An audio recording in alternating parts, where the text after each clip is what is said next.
Welcome and thank you for being here, and thank to those viewing remotely.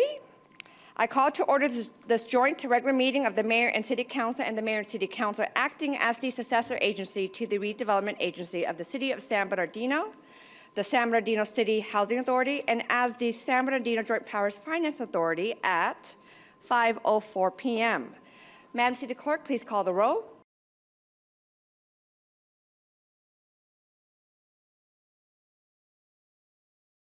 Councilmember Sanchez. Here. Councilmember Ibarra. Present.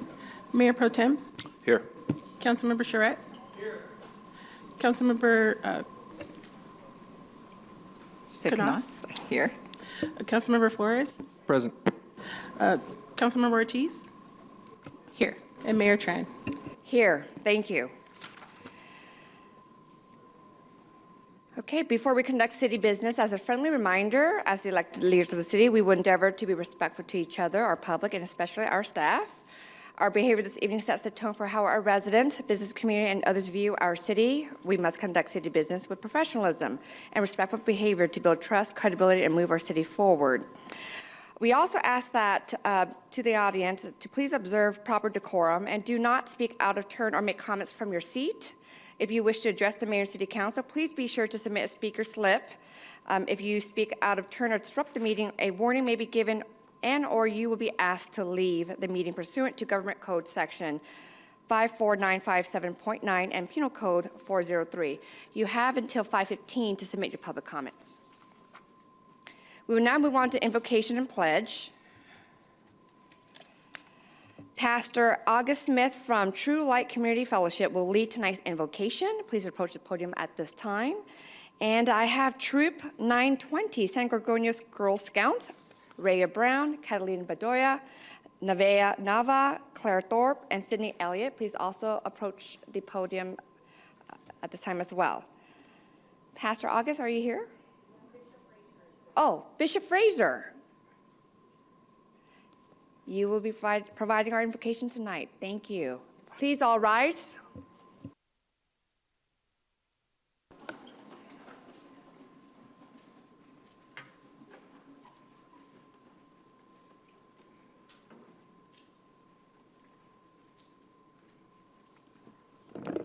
I should bow your heads.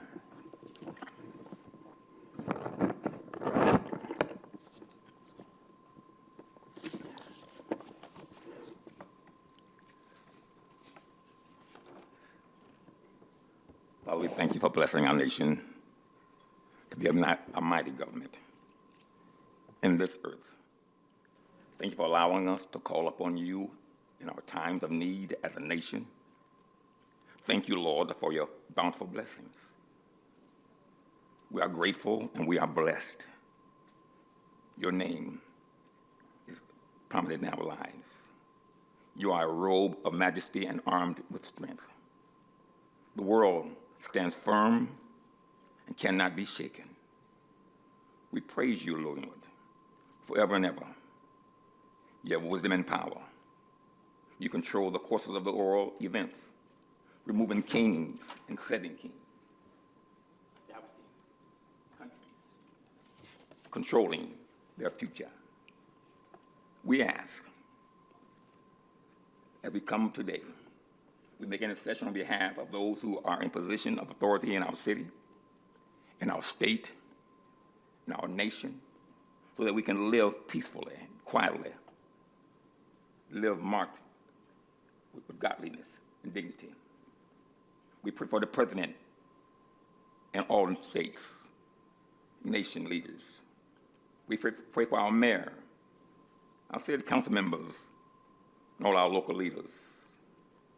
By faith, we call on our local state, our national leaders to accept us as their concern. We decree that they're, as political leaders, they seek the kingdom of God above all else, live righteous, so they can receive everything they need to lead our nation and city. Decisions made,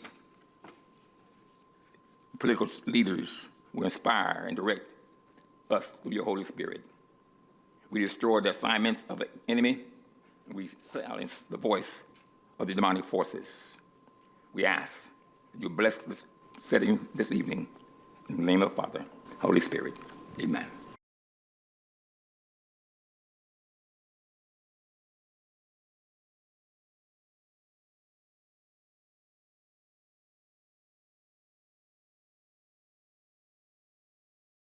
Put your right hand over your heart.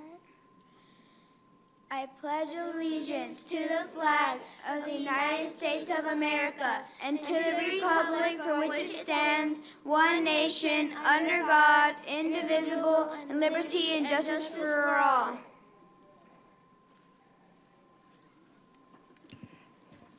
Thank you, Pastor Fraser, and thank you to Troop 920 San Gregorio Girl Scouts. Please give them a round of applause.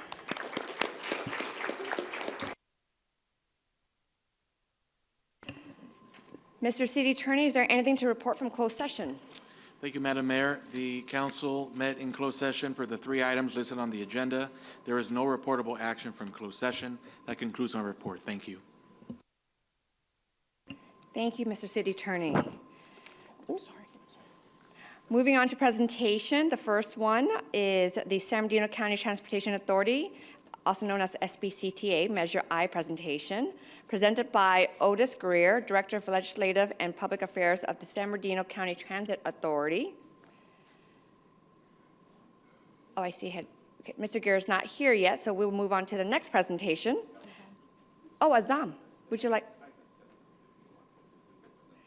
Is Mr. Greer going to be here? Okay, so let's move on to the second presentation. The second presentation is Citizens of the Month, and this is for the first ward, going to present by Councilmember Theodore Sanchez, CJ Eastward, Teacher Civic Engagement Pacific High School, DJ Yang, Senior Civic Engagement Pacific High School, and Haley Barona, Senior Civic Engagement Pacific High School. Council, would you like to join Councilmember Sanchez at the stage, please? And if you heard your name, please come up to the stage to be honored and recognized. Either side.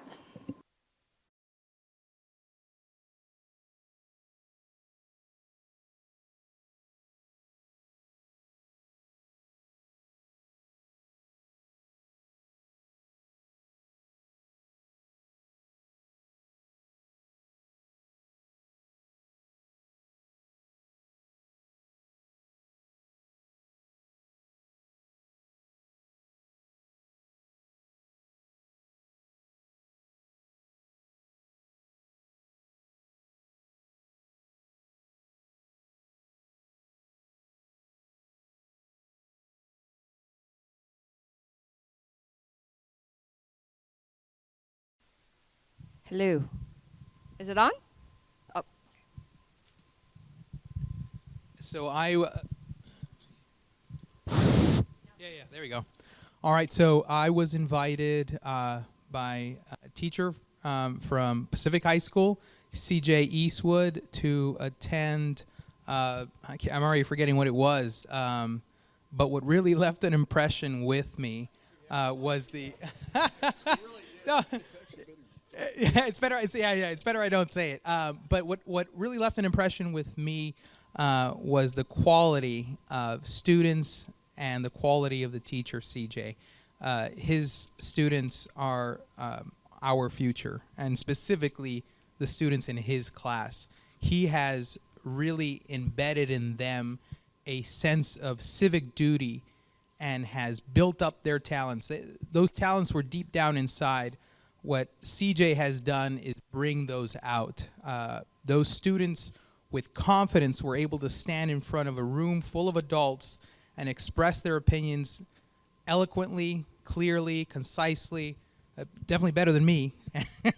And then we had a couple follow-up meetings, and I just thought that it was the right thing to do to acknowledge them, showcase them in front of the city for the good work that CJ is doing and the incredible promise that his students who are graduating from his class and Pacific High School have.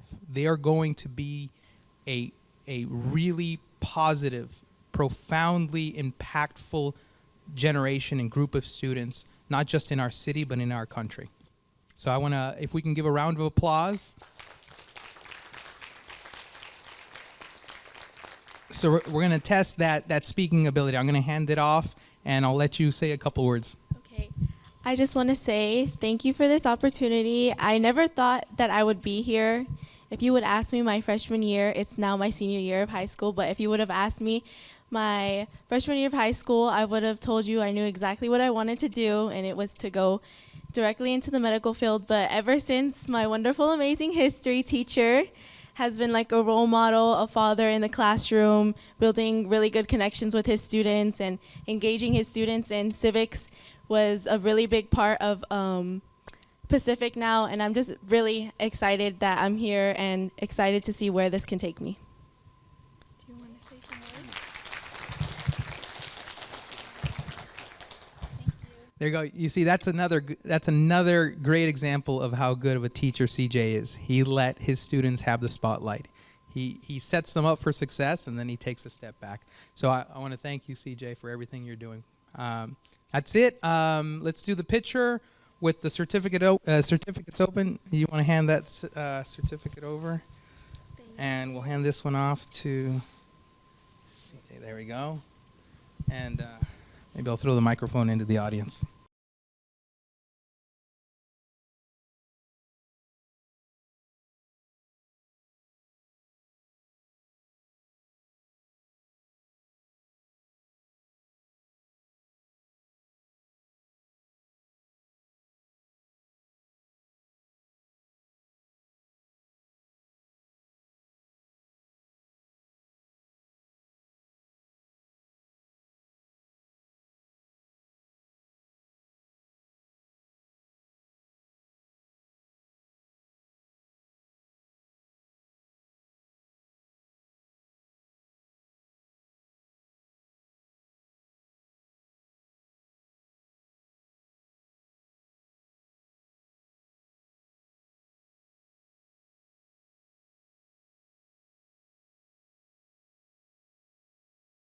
Thank you, council member. Another round of applause to our young future leaders of our community. And thank you, Mr. Eastwood, right? CJ Eastwood. Thank you. All right, going back to our first presentation, and our Director of Legislative and Public Affairs with the San Bernardino County Transportation, Otis Greer, is here to present the Measure I. Thank you, Mayor. My apologies. Delighted to be here. Thank you, Council, as well. Appreciate the opportunity to come and share just a little bit about the contributions that Measure I has made to improvements of mobility and transportation movement here in the city of San Bernardino. Again, my name is Otis Greer with the San Bernardino County Transportation Authority, and tonight I just wanted to provide a brief overview of some of those specific Measure I contributions that have been played out here in the city of San Bernardino. For a quick bit of history, the Measure I, I'm sorry, I was looking at the slide. Is the slide presentation, is that, I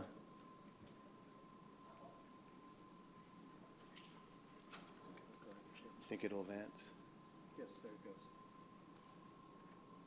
Oh, that's too far. Is it going to go right there? I don't want you to play. I just want to see that one first. That's the second slide.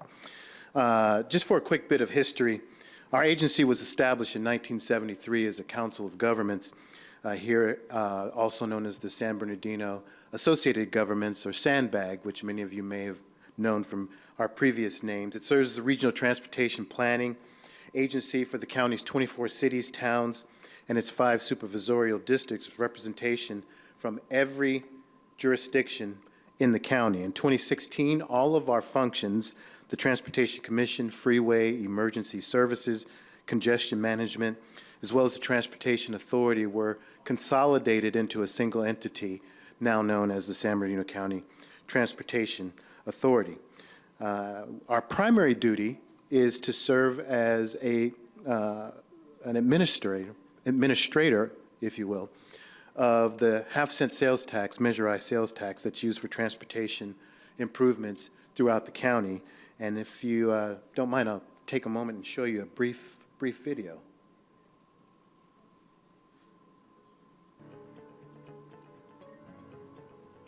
San Bernardino County is on the move, and it's thanks in large part to Measure I. First approved by voters in 1989 and again in 2004, Measure I is a half-cent sales tax dedicated to improving transportation across the county. And over the years, it's delivered real results. From extending the SR 210 freeway from LA County into Redlands to easing congestion and cutting commute times, Measure I has made travel safer, more convenient, and faster for everyone. In our cities and neighborhoods, Measure I dollars have improved traffic signals, upgraded interchanges like SR 60 and Central Avenue in Chino, and repaved local roads like Nisqually Road in Victorville, keeping local streets running smoothly. For public transit riders, Measure I brought the introduction of Metrolink to San Bernardino County, expanded bus routes, the introduction of zero-emission bus and train options, and more accessible transit, connecting more people to jobs, schools, and healthcare. And it doesn't stop there. Measure I also supports bike lanes, pedestrian safety, and planning for future mobility, all while boosting our local economy by creating jobs and supporting construction projects across the region. What's another great thing about Measure I? It's locally controlled. That means San Bernardino County and city leaders decide how funds are spent rather than being directed by outside agencies. Because of Measure I, transportation in San Bernardino County isn't just keeping up, it's moving forward. Moving forward together with Measure I.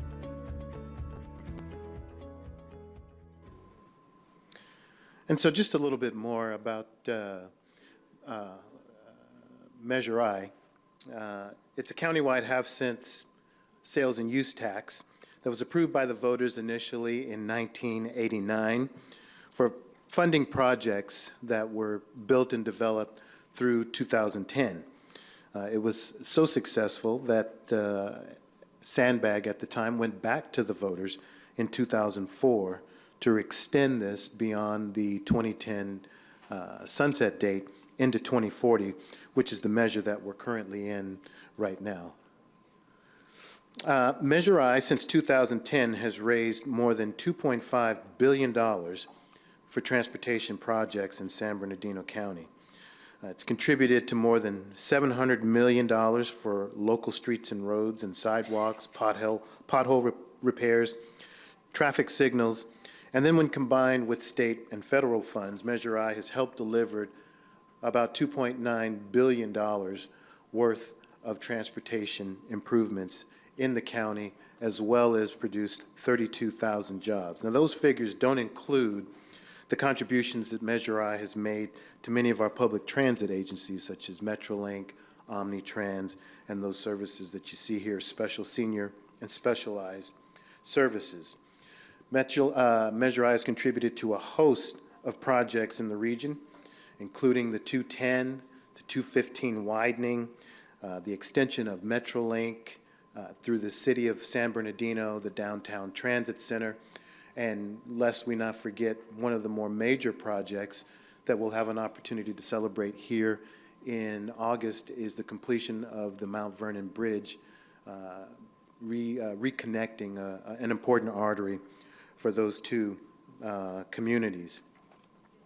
One of the key components of Measure I that was passed by the voters was the inclusion of taxpayer protections. Among those is the Oversight Protection Committee. It's an independent committee of citizens who ensure that the dollars are spent correctly.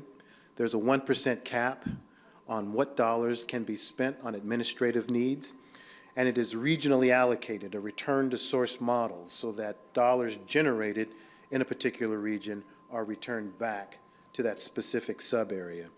And what I think we find most significant is that we have been able to deliver projects more efficiently and more effectively because of the contribution that Measure I has made in leveraging those state and federal dollars. And then finally, when we look to the future, we identify the needs of residents and want to ensure that the projects that are being built well into the future will continue to meet the needs of all of the residents, especially those here in the city of San Bernardino. So we have a website, a Measure I website, that we would love to receive feedback from San Bernardino city residents. They can go to our website, they can log in and share their thoughts on our plan for the future of how we intend to address transportation beyond our 2040 sunset date. That concludes my brief presentation, and if you have any questions, I'll be happy to take those. Thank you. Thank you for the presentation and also educating us and the public that how important it is about Measure I and all the work that and the funds have poured into for our city and city's infrastructure. Council, do you have any questions for Mr. Greer? Mayor Pro Tem? No, it seems like nobody else wants to jump in, so I'll ask or say something. I don't know. I would strongly encourage, and first of all, thank you. I appreciate it. There's a lot of work, many projects going on, not just in the city of San Bernardino, but in the region as well. And many you probably didn't even touch on as well. Some of them, like the freeway, I think you have some hand in that as well with is it the SB Express? We're working on the express lanes throughout San Bernardino, on the 15 and the 10 freeway that will extend east toward Ford Street eventually. Eventually Yeah, go all the way to past the Past the university out in that area as well. Okay. I would encourage, if it's not already being discussed, but it would be greatly appreciated if SBCTA would also start having a conversation about the 215 area around Palm, Kendall, especially as that area really starts to grow and expand and the traffic is going to increase tremendously in that area. I would strongly encourage, and I'm sure we collectively would greatly appreciate, a strong consideration to some improvements in that area. And so we really appreciate a partnership, a continued partnership with SBCTA in regards to that there as well. And so, again, and with the Mount Vernon Bridge, thank you. Greatly appreciate. I'm told that we're still on schedule with that. August 23rd. And so I'm looking forward to that as well with a few other little surprises I'm sure that I was told about that I won't come out and say it just publicly just yet, but there are a couple of surprises that will be demonstrated that day as well. Yes, sir. So thank you so much. Yes, sir. And just to briefly, I have heard from Mayor Tran and Councilmember Canas about that 215 corridor and some of those concerns. So that message has been delivered from your council to our agency. So we are certainly aware and look forward to partnering with you on it.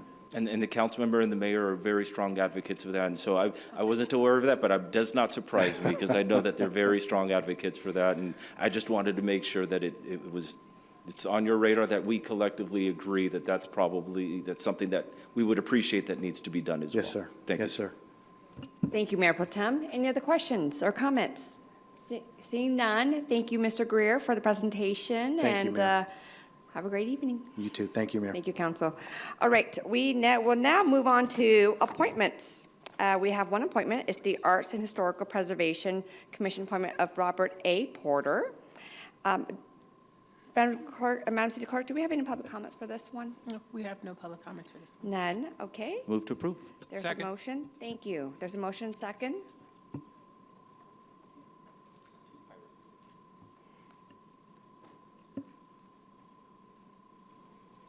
Oh, please use the digital voting.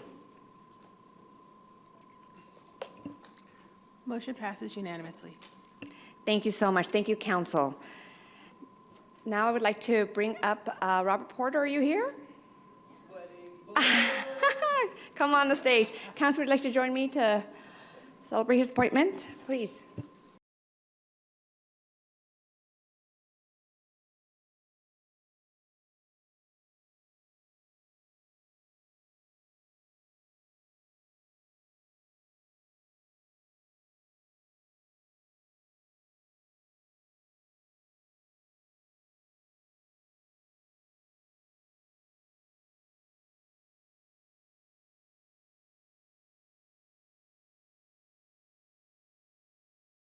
Hello, okay.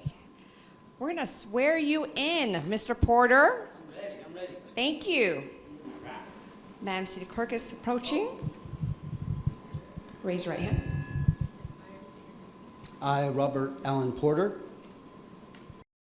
Do you solemnly swear to affirm that you will support and defend the Constitution of the United States and the Constitution of the State of California against all enemies, foreign and domestic, and that you will bear true faith and allegiance to the Constitution of the United States and the Constitution of the State of California, and that you take this obligation freely without any mental reservation or purpose of evasion, and that you will well and faithfully discharge the duties upon which you're about to enter? Please say yes. yes.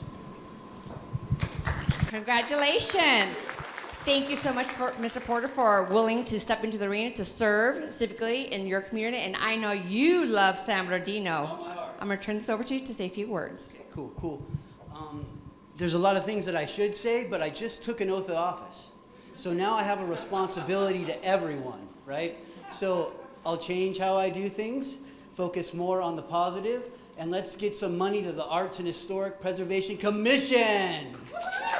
Thank you.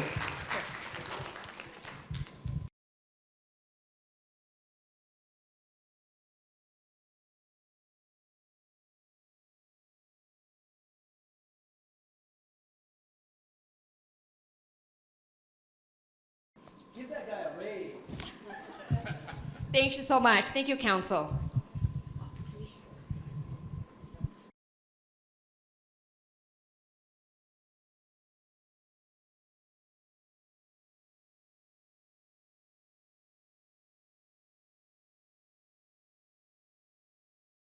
We will now move on to public hearing. We do have, I believe, 2 public hearings. Yes. Item number 4, public hearing on the issuance of tax-exempt bonds for the Village Green Apartments project. This is in Ward 3. I'm opening the public hearing at 5:31 p.m. Could city staff provide a presentation on this item? Good evening, Mayor and City Council. The Housing Division is requesting this public hearing for the issuance of the tax-exempt bonds for the financing of Village Green Apartments affordable housing project. We are also requesting approval of the resolution approving the issuance of the bonds. The Tax Equity and Fiscal Responsibility Act of 1982, also known as TEFRA, requires a public hearing. TEFRA requires a public hearing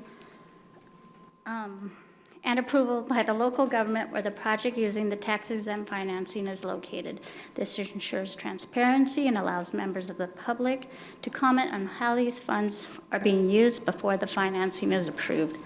Without this hearing and approval, the project cannot move forward with the tax-exempt financing. The bonds are to be issued by the California Municipal Finance Authority, CMFA, on behalf of the project, and the city is not obligated to repay them. The repayment is reliant on the project. The city's responsibility is to host and adopt the resolution. There is no fiscal impact to the city. CMFA is a joint power authority formed to assist local governments, nonprofit organizations, and businesses with the issuance of both taxable and tax-exempt bonds. The debt is issued by CMFA, again, will be the sole responsibility of the borrower. All of the financing documents will carry disclaimers that the loan is not an obligation of the city. Again, the city will bear no cost in the issuance of the proposed debt, and the amount is not to exceed $46 million. So what are the benefits? The existing affordability of the project is currently set to terminate in 2029. The issuance of the bonds will extend affordability for 55 years and deepen affordability for an additional 20% of the units. It's going to modernize the aging building system, expand accessibility, and enhance site functionality and efficiency. This is a collaborative effort between Village Green and the city. Currently, we're reviewing the financial documents. If it's determined that additional funding is needed, we will return at a future date for a formal commitment. The request currently is estimated at $4 million. So it is recommended that City Council adopt a resolution approving the issuance of the FMA bond for the borrower. Such adoption is solely for the purpose of satisfying the requirements of TEFRA. And we're open for any questions. And we also have representatives from the organization if there's something I can't answer. Thank you. Do we have any requests from the members of the public to speak? We have one request to speak from Christian Shaughnessy. Thank you.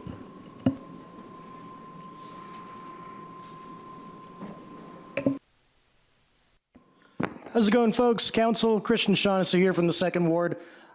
Whenever there's a housing item on the agenda, it's not exactly a mystery how I feel about it, but I will encourage council to go and vote yes on this so we can move forward and increase the housing stock and do everything we can to make rental housing, other forms of housing more affordable for our working families here in the city of San Bernardino. Thank you. Thank you. That's all the public comments, correct? That's correct. Thank you. I'm now closing the public hearing at 5:35 p.m. for deliberation and action. Do I have any council comments? Yes, Mayor Pro Tem? Oh, okay. Councilmember Ortiz? Thank you so much. This is super exciting to see this coming. So in the event, when do we believe, if we know, they would be asking for the $4 million? You know, I don't have the projection right now just because we are still reviewing the financial documents. I would say October, September, at the September 17th meeting, maybe the October, I can't remember the date off my top of my head. Okay, and then where would we get that money from? We have the old redevelopment funds, so the city still has some of those that this project, and that's what we're verifying. Does this project qualify for those funds? There's documents that we still have to draft, regulatory requirements, compliance requirements. So those are the items that are taking some time that we would have to bring back at a later date. Okay, so as far as today is concerned, this is moving forward regardless of us.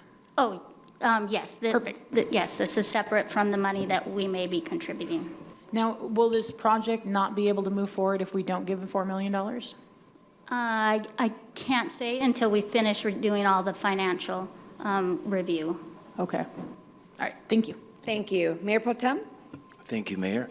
I have a lot of memories of this area going back many years ago. In fact, I used to be picked up by the school bus there right around the corner, not too far from there. And what that place used to look like back many years ago is it's completely different from what it is now. There's certainly a lot of improvements being made, or that have been made there at that location as well. The improvements that are being suggested here or reported, are these unit improvements, or are there any capital improvements being recommended? What exactly is Yeah, so going they to did take do place there? a full property needs assessment, and it is a combination of the common areas, units. I think I listed it in the PowerPoint. I'm sorry, I was looking for I Yeah. couldn't find it in here. And you know what, I can call up. Did you want to come up? I found mine. And the reason I bring it up as well is because one of the common complaints that I get from a lot of residents in that area is regarding parking. Parking is always, it seems to be an argument in that area as well. And so I don't know if anything is being done to fix that issue or address that issue, or what's happening, because there's a lot of complaints that I receive from residents that live right there along Chestnut, and I'm not sure if that's being addressed with any of this, or what say you, sir? Good evening. Hi, my name is Sean Burrows. I'm the Director of Affordable Housing for Security Properties, the developer and sponsor of the preservation project at Village Green Apartments. To answer your questions in reverse order, first regarding parking, it's something that we're looking at, potentially adding parking. There are accessibility constraints for adding new parking. The site It has the great benefit of being, on a very large parcel, but there are space considerations and kind of managing the, competing constraints of accessibility, cost, and all those things. We hear the same complaints and considerations about parking. There are, 300 some odd parking spaces at that property, but, it could use more, and it's something we're doing our best to accommodate. But there are constraints, so it is something that we are aware of. We are similarly aligned that we wish there would be more. And in the final, accounting of our rehab scope of work, it's going to be, as final pricing comes in, city participation is finalized. We want to make sure that we have funds available to address a project like that. Okay.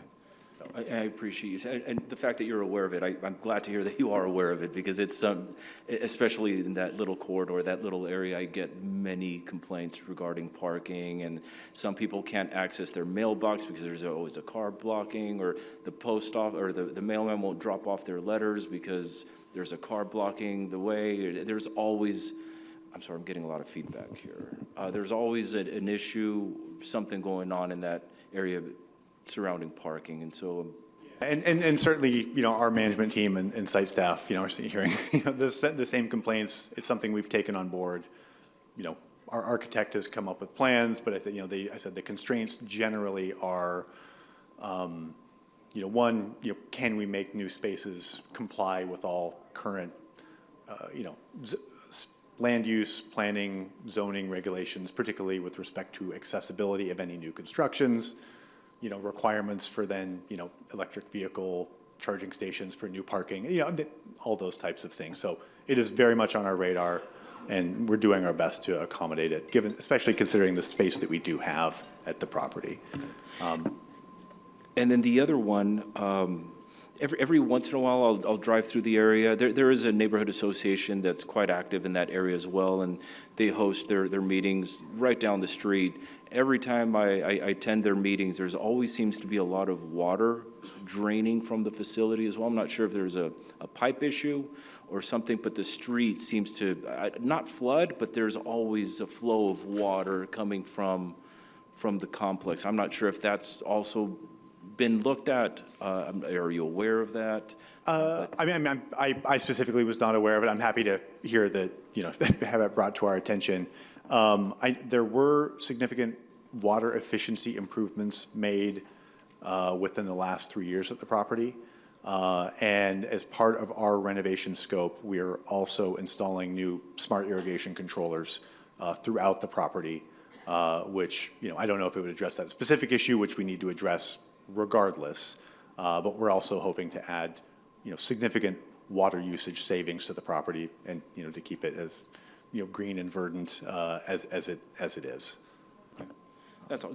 I appreciate you listening to me about that right there. But that is one area that I've commonly see. I've reported it, but then the feedback I get that it's not coming from any city-owned piping or anything. It's coming, and I'll go and look, and certainly it's, sure enough, it's coming from the complex as well. So if that's the property management or it's on your radar, as long as you're aware of it, that's all. Yeah, and I'll certainly, bring that up with our property management team, and, hopefully, if we're all back here, I can provide an update on a source and an action plan if it is in fact coming from our property. Thank you. That's all. Thank you, sir. Thank you. Do we have a motion? I'll make a motion to approve. Thank you, Mayor Fatem. I'll second. Thank you. There's a second. Please call for the votes.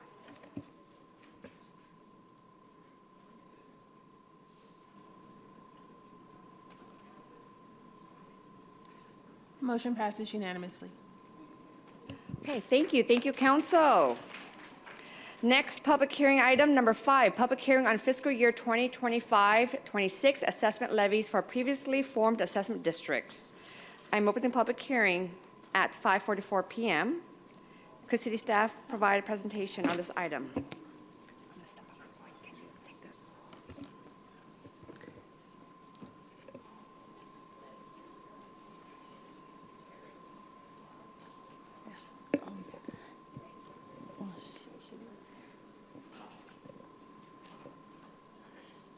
I'd like to see if there's an appetite to waive the presentation and move to approve. Second.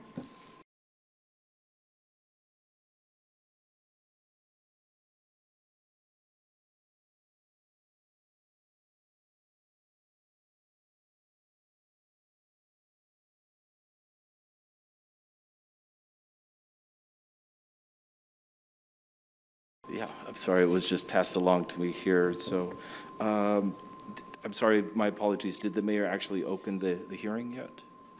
Nope. Okay. So, okay, well then, I'm opening the public hearing here at 5:45 PM.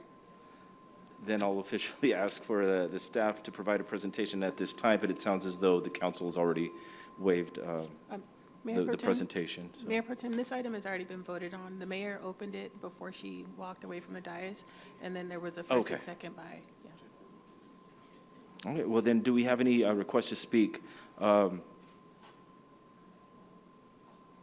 we from have the no members request- of the public? I'm sorry. We have no requests to Okay. speak for this item. So then I will now be closing the public hearing at 5:45 PM for deliberation and action. Do we have any discussion or comments from the council? Sure, Councilmember Ortiz. I just want to make sure, again, as we do in every one of these public hearings, that these taxes levied go specifically to these specific districts, nowhere else.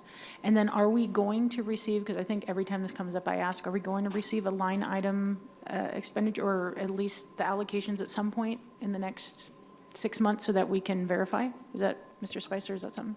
I'm sorry, are you Mr. Spicer? Okay. Yes, yes. This is Shane Spicer from the Spicer Consulting Group, and he will answer. Yeah, yes, we will be able to provide that, and shortly after this meeting, we'll be able to get that to the council. Do we have a motion? Yeah, I think, yes, that was me. Okay. There is a motion by Councilmember Sanchez, seconded by Councilmember Ortiz. Councilmembers, please cast your vote using your screen.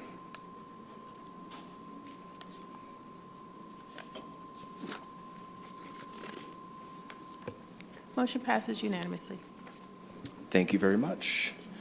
Moving on to the city manager update. Mr. City Manager, Mr. Levitt, thank you. Welcome, actually, to your first meeting. We look forward to continuing to work with you as well. And so I invite you to please give your first city manager update. Thank you, Mayor Pro Tem. I appreciate it. I want to first thank the Mayor Pro Tem and City Council for providing me the honor of serving the city of San Bernardino and the community, and hopefully moving San Bernardino forward in a positive direction in partnership with the City Council as we move into the future. With that said, I want to just give a brief report. Last night, as many of you were there, the city celebrated National Night Out, which promotes police community partnerships in neighborhoods to make our neighborhoods safer, more caring, and places to live. And I want to personally thank the chief and all of his staff for the excellent job they did in putting that event together. An exciting project is coming up. A community celebration will mark the opening of the new Mount Vernon Bridge on Saturday, August 23rd at 9:30 a.m., featuring a ribbon cutting, car show, food, music, and opportunity to walk across the bridge. The city would like to invite everyone to join us as we celebrate the opening. This is an exciting time for the city of San Bernardino. Crews will begin the installation of 3 new kennel buildings at the San Bernardino Animal Shelter next Monday. The 3 new kennels are expected to be in operation by hopefully the end of October. A couple grand openings occurred. The transformation of the 4th Street alley now features a neon entrance sign, murals by local artists, new lighting, a stage, landscaping, and decorative pavers. The project was made possible by a Clean California grant and a partnership between the city, Arts Connection, Creative Grounds, and Realicor. And I want to thank many of the council members were there to celebrate that night, and I thank each of you for your participation in that event. On August 1st, the nonprofit on Arrowhead Avenue held a ribbon cutting, backpack giveaway, and resource fair. Their location will provide a space for youth to hang out, get out of the heat, receive housing support, employment resources, and referrals for counseling.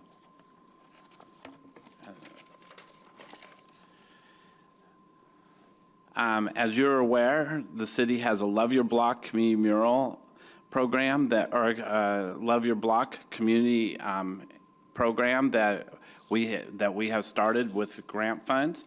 I want to present that the mural titled Voices of Hope, a community mural against domestic violence, is the latest community-led project as part of the city's Love Your Block program. Also, 12 internet accessible computers are once again available for the public to use in the reference section at the library here. There's some business beautifications underway. One that just occurred, the Sparkle Car Wash on Highland Avenue is the first San Bernardino business to complete its beautification project as part of the city's facade improvement program. Sparkle is one of the 17 businesses participating in the program so far, with improvements currently underway at 7 other businesses. There's still opportunities to participate if you contact the city's economic development department. And finally, I just want to make the City Council aware that the annual State of the County is scheduled, we just learned is scheduled for the evening of Wednesday, September 17th at the Ontario Convention Center. With that, I'm open for any questions. And again, thank you for the opportunity to serve you as we move forward into the future. Thank you, Mrs. Manager, and welcome aboard. Councilman Ortiz, did you have a comment? Yes, Mayor, thank you so much. Mr. City Manager, or whomever may know, do we know when the other beautification projects will be completed and presented? Do we have any anticipated date for that? So you're talking about the facade? The facade program. So let me find that out. I'm not aware at this time. We don't have dates right now, but we will get that information to the council as soon as But you guys are keeping track of those projects? Yes. Okay, perfect. Thank you. Thank you, Councilwoman. Any other comments? Seeing none, thank you, Mr. City Manager. We will now move on to public comments. At this time, public comments will be heard for items on the open session and items not on the agenda. To address the City Council, everyone must complete a speaker card and provide it to the City Clerk. Only those speaker cards turned into the City Clerk will be allowed to address the City Council. No late cards will be accepted. Each person should state their name for the record before beginning their comments. As your name is called, please line up in the order announced. We have 2 podiums available for your convenience. Please proceed to either one as soon as your name is called. Please note your name will only be called once. If you do not respond when called, you may forfeit your opportunity to speak. If you do require Spanish interpretation, we do have an interpreter on site. Please raise your hand at this time to indicate if you need interpreting assistance. In addition, we have interpreting listening devices available in the back. We ask that you please observe proper decorum and do not speak out of turn or make comments from your seat. If you wish to address the Mayor and City Council, please make sure to submit a speaker slip. If you speak out of turn or disrupt the meeting, a warning may be given and/or you will be asked to leave the meeting pursuant to Government Code Section 54957.9 and Penal Code 403. En este momento se escucharán los comentarios públicos para artículos de la agenda y artículos que no están en la agenda. Para dirigirse al Consejo Municipal, cada individuo debe completar una tarjeta de orador. Se debe completar la tarjeta de orador y entregarla a la Secretaría Municipal en este momento. Solo aquellas tarjetas de orador entregadas a la Secretaría Municipal podrán dirigirse al Consejo Municipal. No se aceptarán tarjetas tardías. Cada persona debe indicar su nombre para el registro antes de comenzar sus comentarios. Al ser llamado, por favor, forme una fila en el orden anunciado.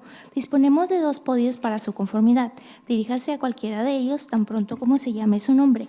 Si necesita interpretación en español, tenemos un intérprete presente. Por favor, levante la mano en este momento para indicar que requiere servicios. También tenemos aparatos disponibles para escuchar la Junta en español. Le pedimos que por favor observe el debido decoro y no hable fuera de turno ni realice comentarios desde su asiento. Si desea dirigirse al alcalde y al Consejo Municipal asegúrese de presentar una hoja de orador. Si habla fuera de turno o interrumpe la reunión, podrá recibir una advertencia y o se le pedirá que abandone la sesión conforme a la sección 549-57.1 del Código Gubernamental y la sección 403 del Código Penal. Thank you. Gracias. We have 31 speakers tonight. Each speaker will have 3 minutes. Madam City Clerk? Al Palazzo, Mike Hartley, Christian Shaughnessy, Kim Calvin, Luis Ojeda, Eric Marquez, Georgia L., Sharon Negretti, John Schollenberger, Joe Solis, Jim Smith, Tammy Millie Gilliam, Julia Butler, Hector Loera, and Tanya Rhodes Hensley. Thank you. Please state your name. My name is Al Palazzo. City Manager, I welcome you and I will support you. I applied for your job, by the way. I have a dream to rebuild San Bernardino. I was assigned as a deputy assessor for 35 years to the 7 cities in the western portion of the county, evaluating every kind of development. For 50 years, I have been developing ideas of vision. These ideas can be implemented without government money. These ideas will create economic opportunities, jobs for the residents of San Bernardino and improve their lives. These ideas will transform the city by expanding the tax base and generate revenues. I would like to be part of your staff. I would like to be Economic Development Director and Director of Planning. I think the 2 positions work together. And you could pay me half of any one of those, and I could do both jobs. No one else will bring these ideas to you and explain how they can be implemented. After the meeting, I will give you an envelope with some information about myself. Later, I hope you will meet with me and give me the opportunity to describe these ideas in more detail, this dream that I've had all my life. To be honest with you, my greatest fear is that I will die and take these ideas to my grave. I don't want to die.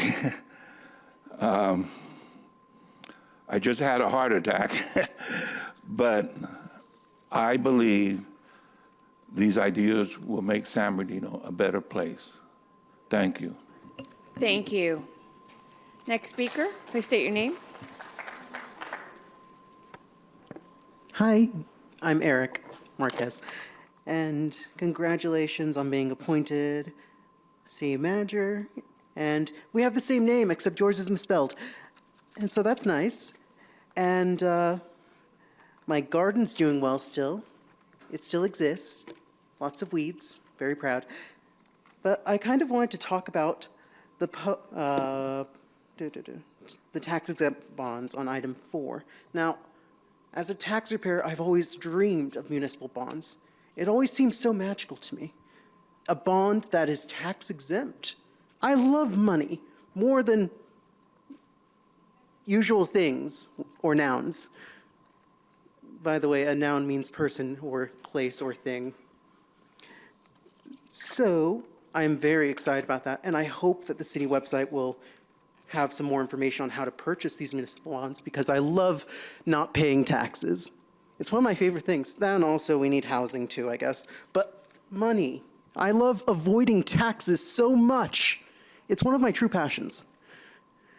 Unfortunately, the maturity is up to 50 years, which some of our more senior members of the council won't appreciate. Fred, 50 years. Sorry, that just makes me happy. And my cat's still around, black and white tuxedo. And also everyone's invited to my garden, just ask, and I can show you around, very excited. It still needs road maintenance, as usual. Gravel would be great, and also better water pressure and also wood chips, I guess. For some reason, the person I share, Scott Olson, I share the garden plot with, wants wood chips. I never fully understood why. I mean, I feel like the mulch is enough. By the way, we get free mulch. But I also see the reasoning behind it, because if we could take tree trimmings and repurpose them for our garden, I mean, we won't have to pay the county that fee to dispose of them. And we would get free wood chips, I guess.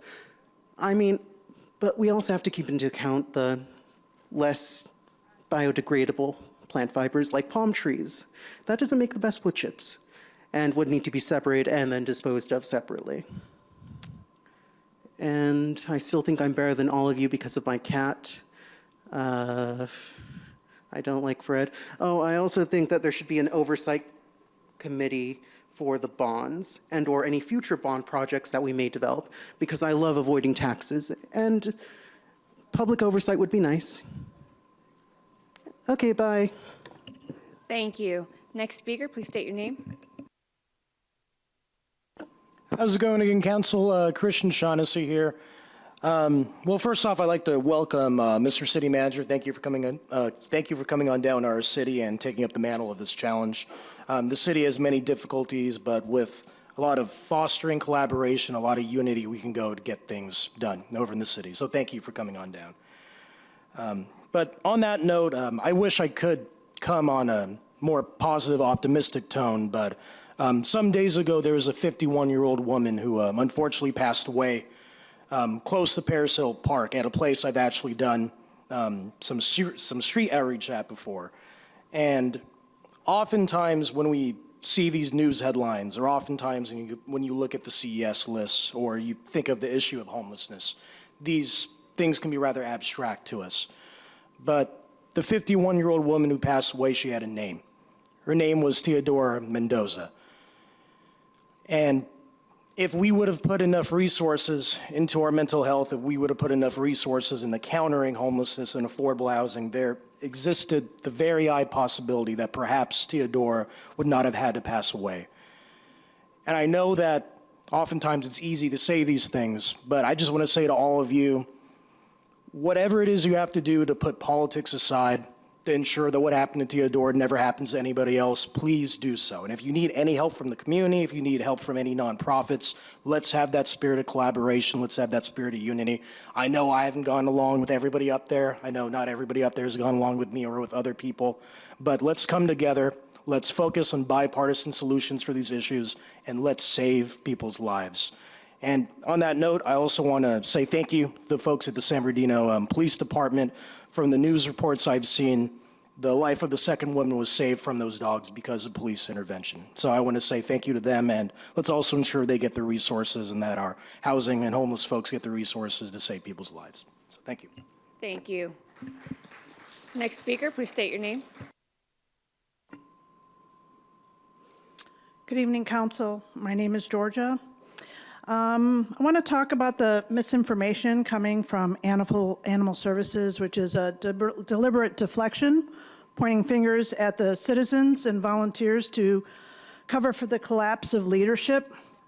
The public isn't the only problem. I used to think it was until I experienced the dysfunction myself. The grants from San Manuel alone would have made a huge difference if it wasn't squandered covering up the incompetence. Let me be very clear. Director Watson didn't fix anything. She destroyed it. You rewarded her without verifying the outcomes. Now you're letting her walk away from the wreckage she created, leaving animals to suffer, die, or disappear. Cleaning this up will take years and will cost the citizens a fortune. Field enforcement is barely functional. Most officers now sit behind desks with meaningless titles like rescue or community outreach coordinators. And they're not canvassing, they're not rescuing, they're not responding to critical calls. The director even discontinued the license checkers. That's intentional sabotage, if you ask me. Another innocent life was just lost, as Christian just mentioned, to a brutal mauling that could have been prevented.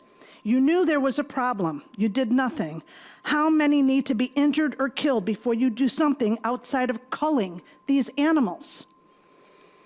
I also see you increase the veterinarian salary, but who wants to walk into a system this broken? This isn't about pay. It's about the toxic culture that's taken over. Vets don't go to school for years to kill animals. Watson herself has stated that staff don't stay because it's not what they expected. No, they want a workplace where they're not complicit in cruelty and death. The way animals are treated here is enough to drive anyone away with a conscience. And while this dysfunction grows, it's the public who's stepping in, just as these failed policies intended, and without your support. The citizens and volunteers raise funds, coordinate rescues, as I did recently for a puppy that was left in a duffel bag across from Amazon with a deceased female because you were short-staffed. Always, they're still the next day. We have to fight to save lives your staff writes off, and then you blame the citizens when the city fails. You've built a system where everyone else does their job, while paid staff impose deadlines and stand in the way. Now you're looking at promoting Jasmine Glover. Absolutely not. She's even less equipped to lead. This is a deputy director that has been physically present at euthanasia, even participating in it. That's not leadership, that's cruelty. Thank you. This isn't just about a failure of community sheltering and managed intake. It's about corruption, collapse, and the absolute failure to protect the vulnerable. Millions have been misused, services were slashed, and the blame shifted to the very people trying to hold this mess together without your help. Thank you. It's time to fix this for the animals, the citizen, and what's left for the city's integrity. Thank you. Next speaker, please state your name. John Schellenberger, 7th Ward, City of San Bernardino. At the last council meeting that I attended, which is meeting before last, I had witnessed what I deem as very unhinged behavior by a member of this council body from this podium. At that meeting, Mayor Helen Tran made it perfectly clear we are to have 1.5 minutes to speak. That was the rules. Everybody must follow the rules. Councilperson Ibarra began to, and you can go back and look at the tapes, began to call out my councilperson, Dr. Treasurer Ortiz, and say, Dr. Councilperson Ortiz and her people, she's pointing at me like this, back there, I saw her do it. And all of a sudden, all this pandemonium stops, and Helen Tran, in true leadership, had to call a recess to this meeting to bring law and to bring order back to this meeting. Nobody knew what in the heck was going on. Trina's like, what did I do now? You know, she's like, what's going on, you know? So in the course of time, I find out that this council person has been cited by the city for things on her property, whatever the heck it is. Okay, let me tell you something. Every person in this city, council, people or otherwise, we have to hold each other accountable. If something like that happens, if code enforcement or whoever it is shows up at your house, it's not who did this or who, no, it's why did they show up? And if they did and they cited you, why did they do it? Because they saw something that had to be cited. And nobody in this city is above the law. Okay, I felt very singled out in that conversation because I feel that my council person was being singled out or blamed or whatever the heck it was. No, it's about accountability. I, as a community servant leader, have to be held accountable for the things that I do. I keep up my property. I help other people if I can, and I'll be darned if a person in this council body is going to say that that they're exempt from the rules. You are not exempt from the rules, and I want to make it perfectly clear. If that ever happens to me again, I may have to seek legal counsel because I felt very singled out. That no member of this community or this constituency should be caught up in a political storm because of any of this type of thing. We have to be good citizens, and Helen, your quick action saved the integrity of this council body. And I want to commend you for that. I told you, if you do the right thing, I'll commend you. You did exactly what you were supposed to do. So remember, I am not the person to drag onto the political battlefield. I'm not. It's not a good thing. I will just bring up past sins that you've committed on this dais and bring them right back up here for conversation. Thank you. Next speaker, please state your name.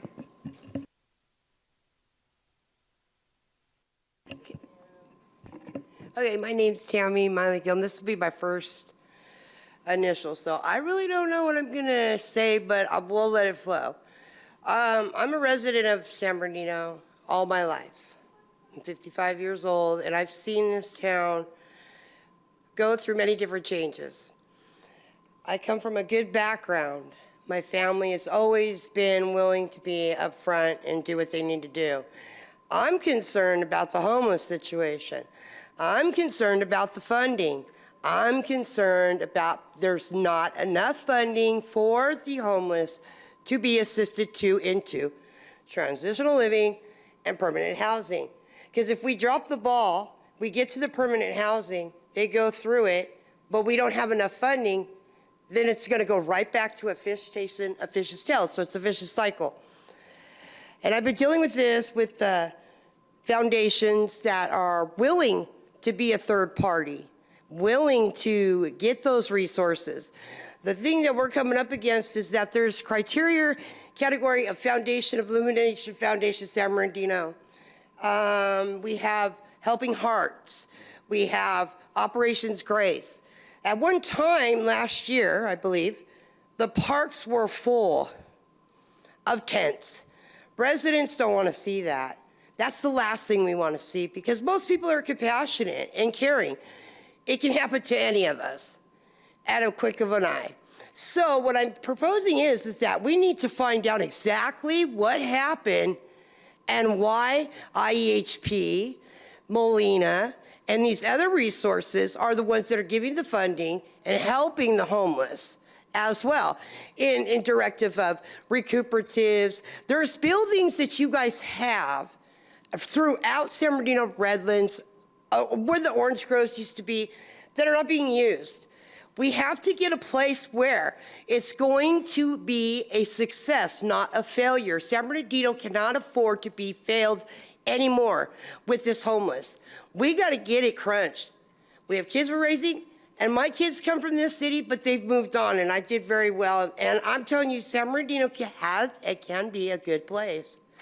I came through the other day, garbage all the way down Baseline, where you get off the freeway, it's 5th, all the way down to about Palm. It's bad. Nobody wants to come and do business. We're losing money. It takes money to make money. It takes revenue. And we want to be prideful and proud of our city, correct? And county, state, right? But nothing's going on for San Bernardino. Nothing. Nothing for the kids to do, nothing for recovery, nothing for homeless. And it's really overbearing. So I'm just asking you guys to help if you guys can. Thank you. Thank you. Next speaker, please state your name.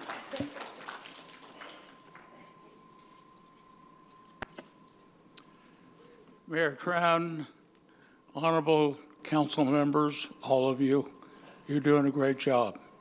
You're working together to make this a better city, and that's the important thing. I wanted to personally welcome our new city manager to San Bernardino. I moved here when I was 6 months old and have lived here my entire life. And I will be there to support you 1,000%. I'm also the chairman of the Arts and Historical Preservation Commission. And we're going to be doing everything we can to preserve the history of San Bernardino. That's what we need to be talking about, preserving the history. I want to commend Mayor Tran for her appointment today of Robert Porter, a very good personal friend of mine, and also a member of the Native Sons of the Golden West. I'm a past state president of that organization, and we will do everything we can to have a positive influence on the city of San Bernardino. There's one issue I wanted to talk specifically about, and that's preserving the name of Second Park. I think that's extremely important. There's a lot of misunderstanding about that situation. I knew Mayor Second personally. He didn't have a bad part of his own heart. He didn't have any bias about any races in San Bernardino. He created Second Lake, And what we need to do when it comes, hopefully it doesn't come that far, but I know that we're going to we took a position at our meeting last night of the Native Sons of the Golden West to take a public position against renaming Second Park. We need to preserve the history of California and not change it. That's extremely important. And I'm asking this council to adopt a resolution to do that, to disregard whoever is heading up an effort to change the name. I think that's a disservice to our honorable Mayor Seckham, who created a wonderful park, which many people, and a lake that many people have used for their entire life. I want to thank you for listening to me, and please take that under serious consideration. Thank you. Thank you. Next speaker, please state your name. Mike Hartley. Welcome aboard, Mr. Levitt. It seems like every time I compliment a city employee, he ends up not being here anymore. And that's Ernesto Salinas. I was shocked. But I do want to give a shout out to Christy Rolletter. I think she's doing a great job as our code manager. And on that same subject, code enforcement, I have a rental in this city. And the property next door to mine had a couple trees growing up against my garage, and it was going to ruin it. And when I found out that the property was owned by PAMA Management, I figured there is no way they're going to invest any money on chopping down those trees. So I paid $400 and had the trees removed and poisoned so they wouldn't grow back. While I was in that backyard, I got a little peek inside, and I guarantee you I would rather live in a tent in a homeless encampment than live in that home. Now, these people were paying $2,800 a month for a 3-bedroom, 1-bath, 1,200 square feet. For San Bernardino, that's a lot. But I understand that they couldn't get anything fixed, air conditioning, plumbing, whatever. So I started reading up on Mr. Najjar, and he is worse than a slumlord. All he does is take your money. You complain, you want something fixed, he raises the rent, or he evicts you.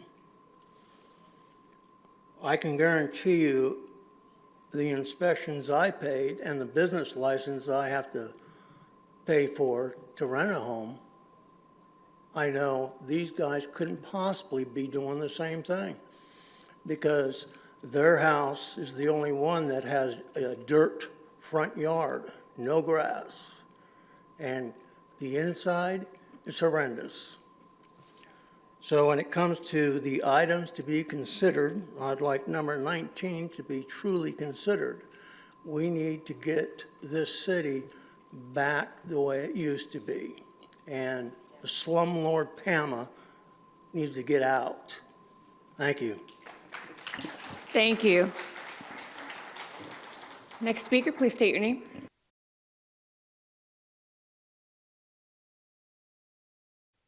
I didn't hear who I followed, so I'm just going to go. My name is Tanya Rhodes Hensley, and Mayor, Council, good to see you. It's been a minute. Welcome, new city manager. Very nice to meet you. I am asking that Mayor and Council not repeat devastating history of fire and floods in our city. And it is my understanding that there is a housing development of 400 homes in the planning department right now. So I'm going to talk a little bit about that up behind Cal State.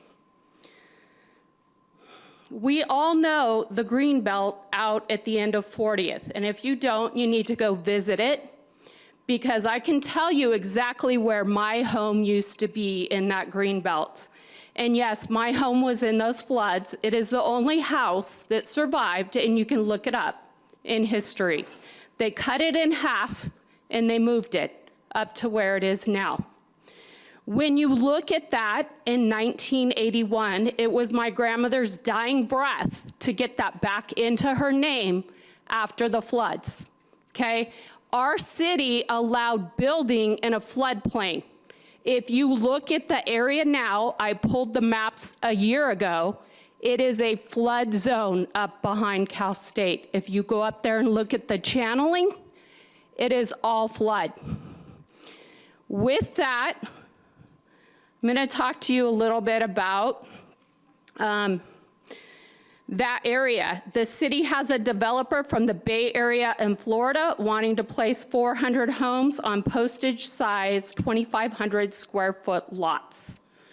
That's a minimum of 1,600 people that will pull on our first responder resources. Our police department still is not back to pre-chapter 11, 13, whichever bankruptcy we filed, and we're about 50 officers shy of that. We don't have the resources in our fire department to handle that.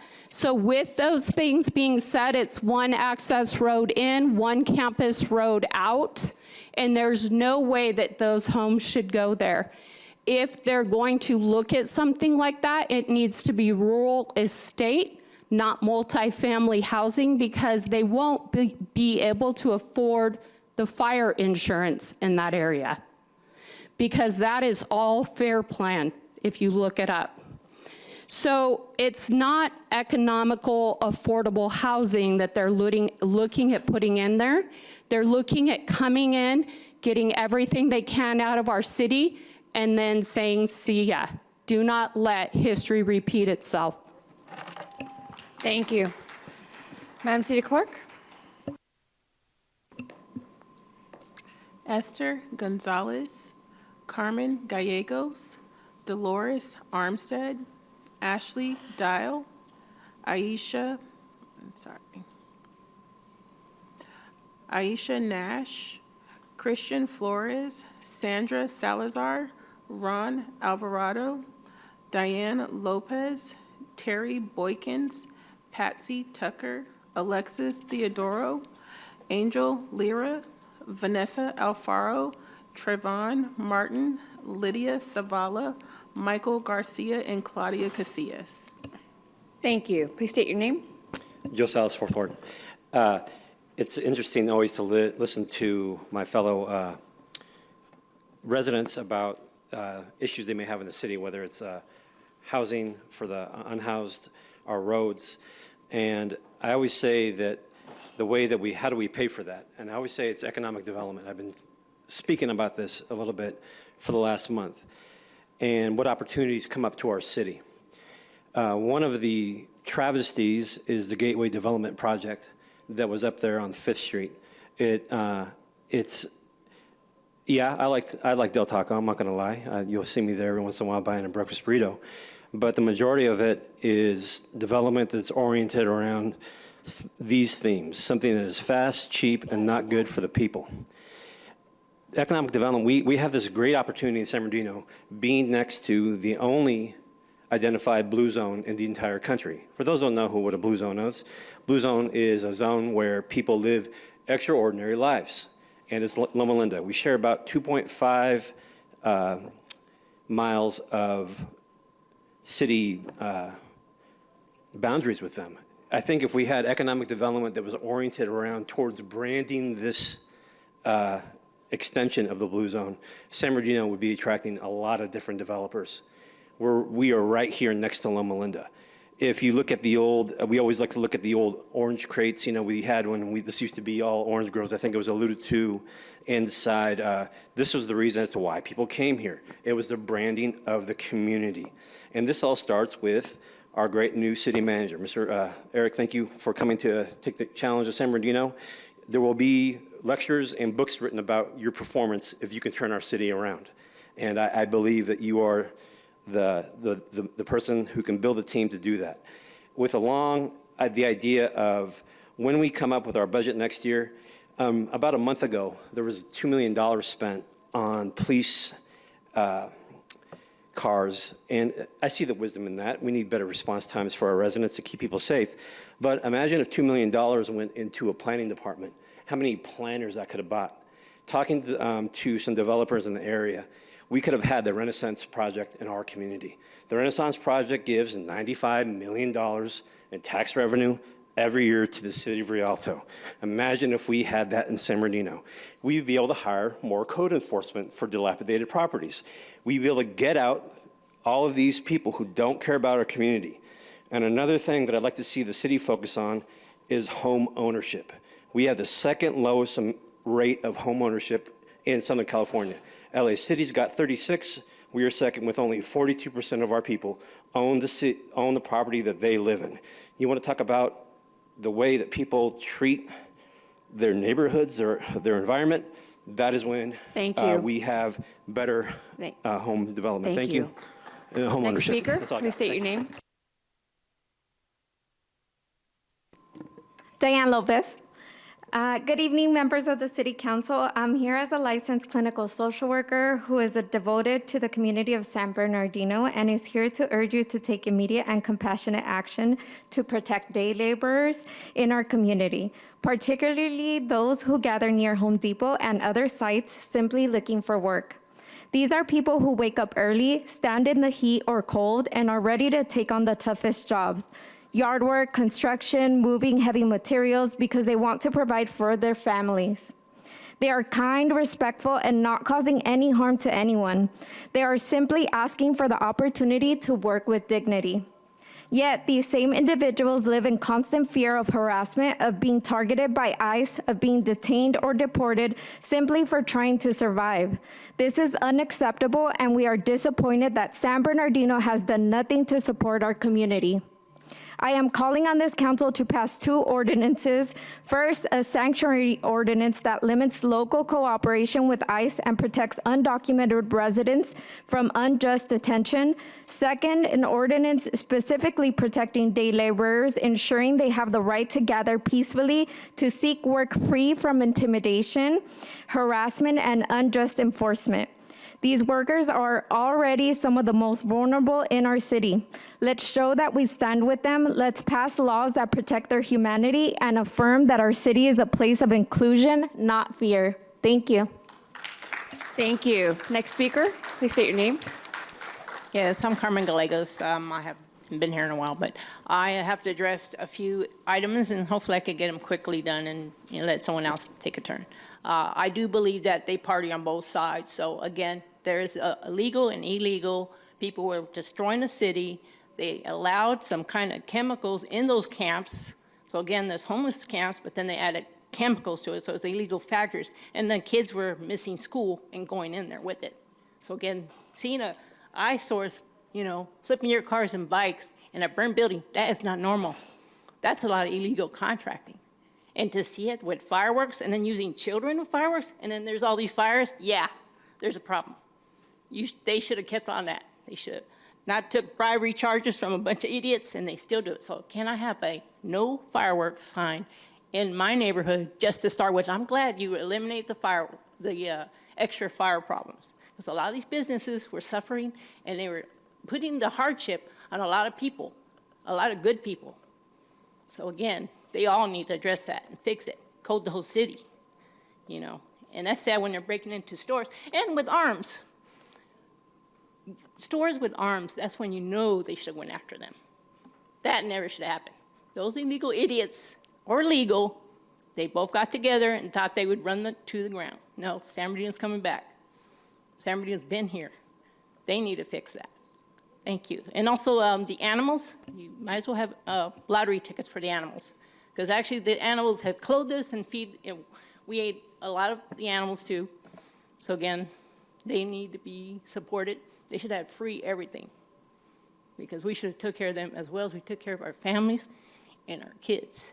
Because if the kids are getting involved and you allowed that, I don't care. There's various diseases that came out of that. So you better fix that. Anyways, I will let you go.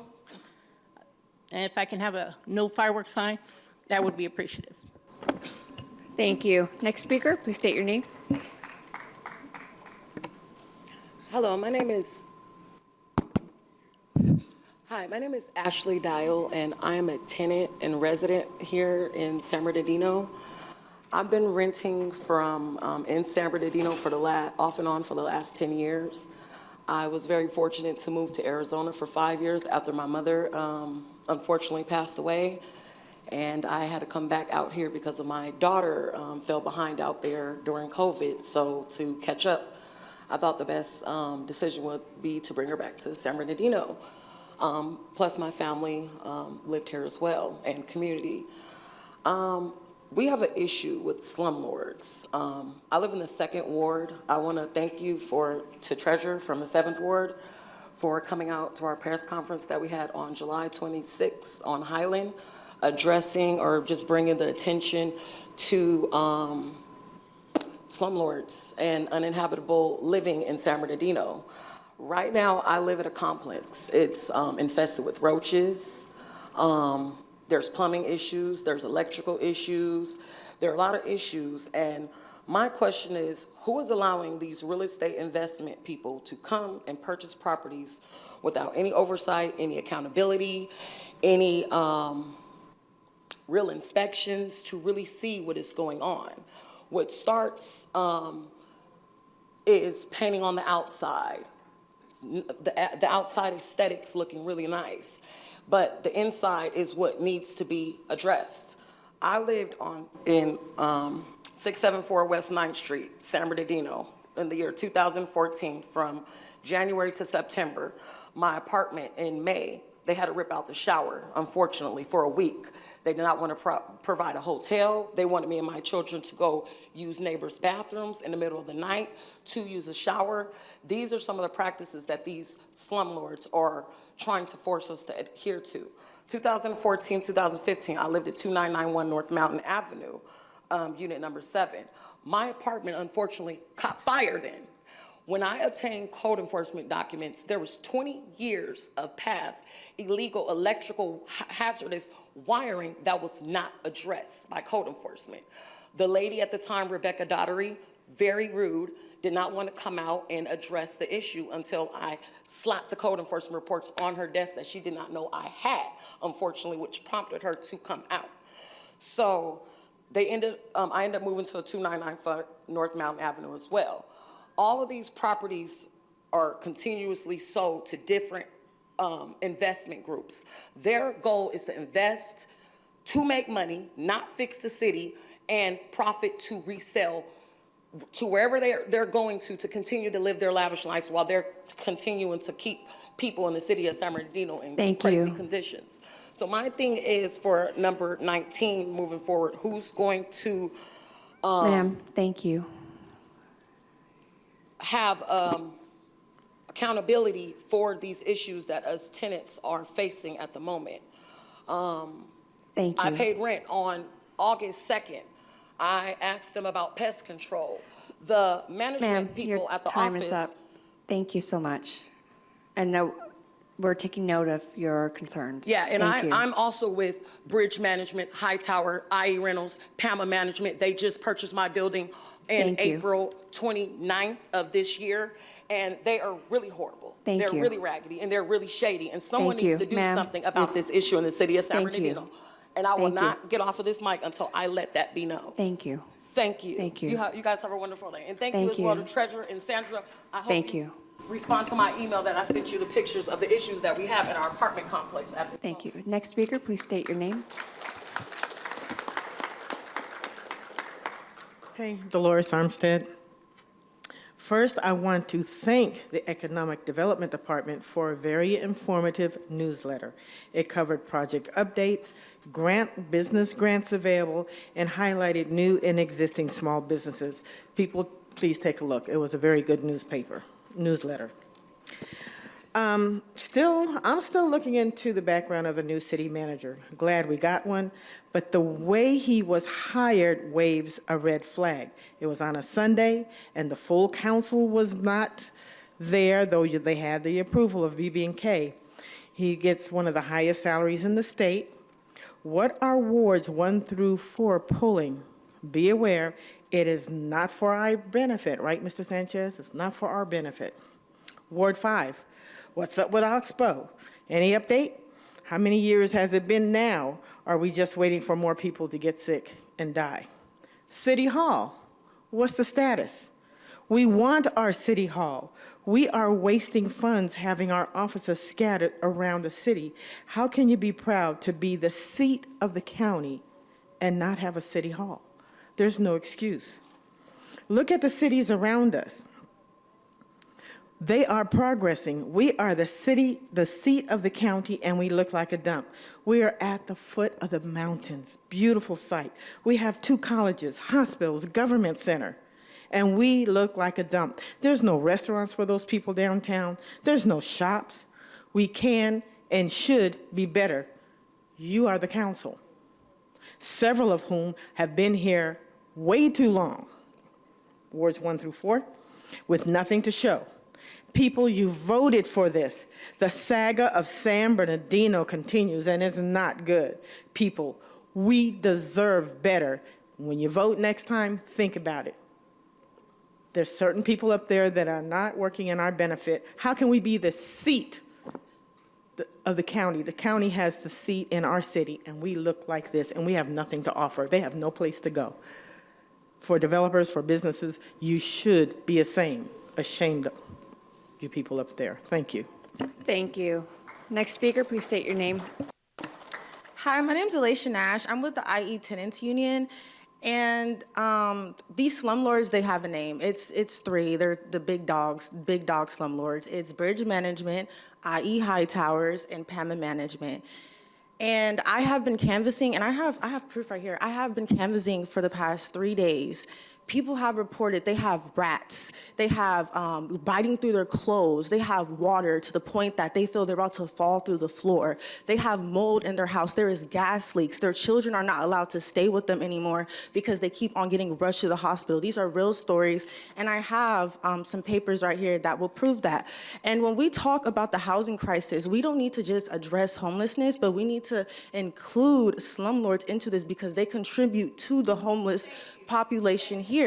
And if you go to some of those encampments, they will tell you, I used to rent from Bridge Management. I got evicted because I did not want to pay my rent. It's really crazy, and the fact that we keep allowing these people to purchase properties in this city is ridiculous. People, they don't know where to go, they don't know what to do, and I feel like the renters police knocking on these people's doors, like they look happy to see me because someone is here to help them, teaching them their rights. And I feel like code enforcement, there needs to be a committee overseeing them because they are not doing anything. Actually, I have a renter who has reported they have called code enforcement and management has intercepted, and they didn't even inspect their apartment when they went there. And it's ridiculous. So code enforcement needs to be held accountable. The city needs to be held accountable. These management companies need to be held accountable. And yeah, we just need to really do better as a city, and we really need to start listening to our renters. Rental assistance goes into these management companies, and the quality of living in San Bernardino is not worth $1,800 for roaches and mold and things they are not paying for. And then when they stand up for themselves, they are evicted. And then our homeless population keeps on increasing. It's ridiculous. So we really need to take the time to look at these slumlords. Like, please do. It's a serious problem. And the next time I come to the city council meeting, I will bring more proof than I have right here. But this is 2 days worth of canvassing, and this is only 2 properties that I've been to. But just imagine if I went to every single ward, how big this stack would be. But can I give this to you guys? You can give it to the city clerk. Okay, thank you. Thank you. Ma'am, please do not be disruptive. Next speaker, please state your name.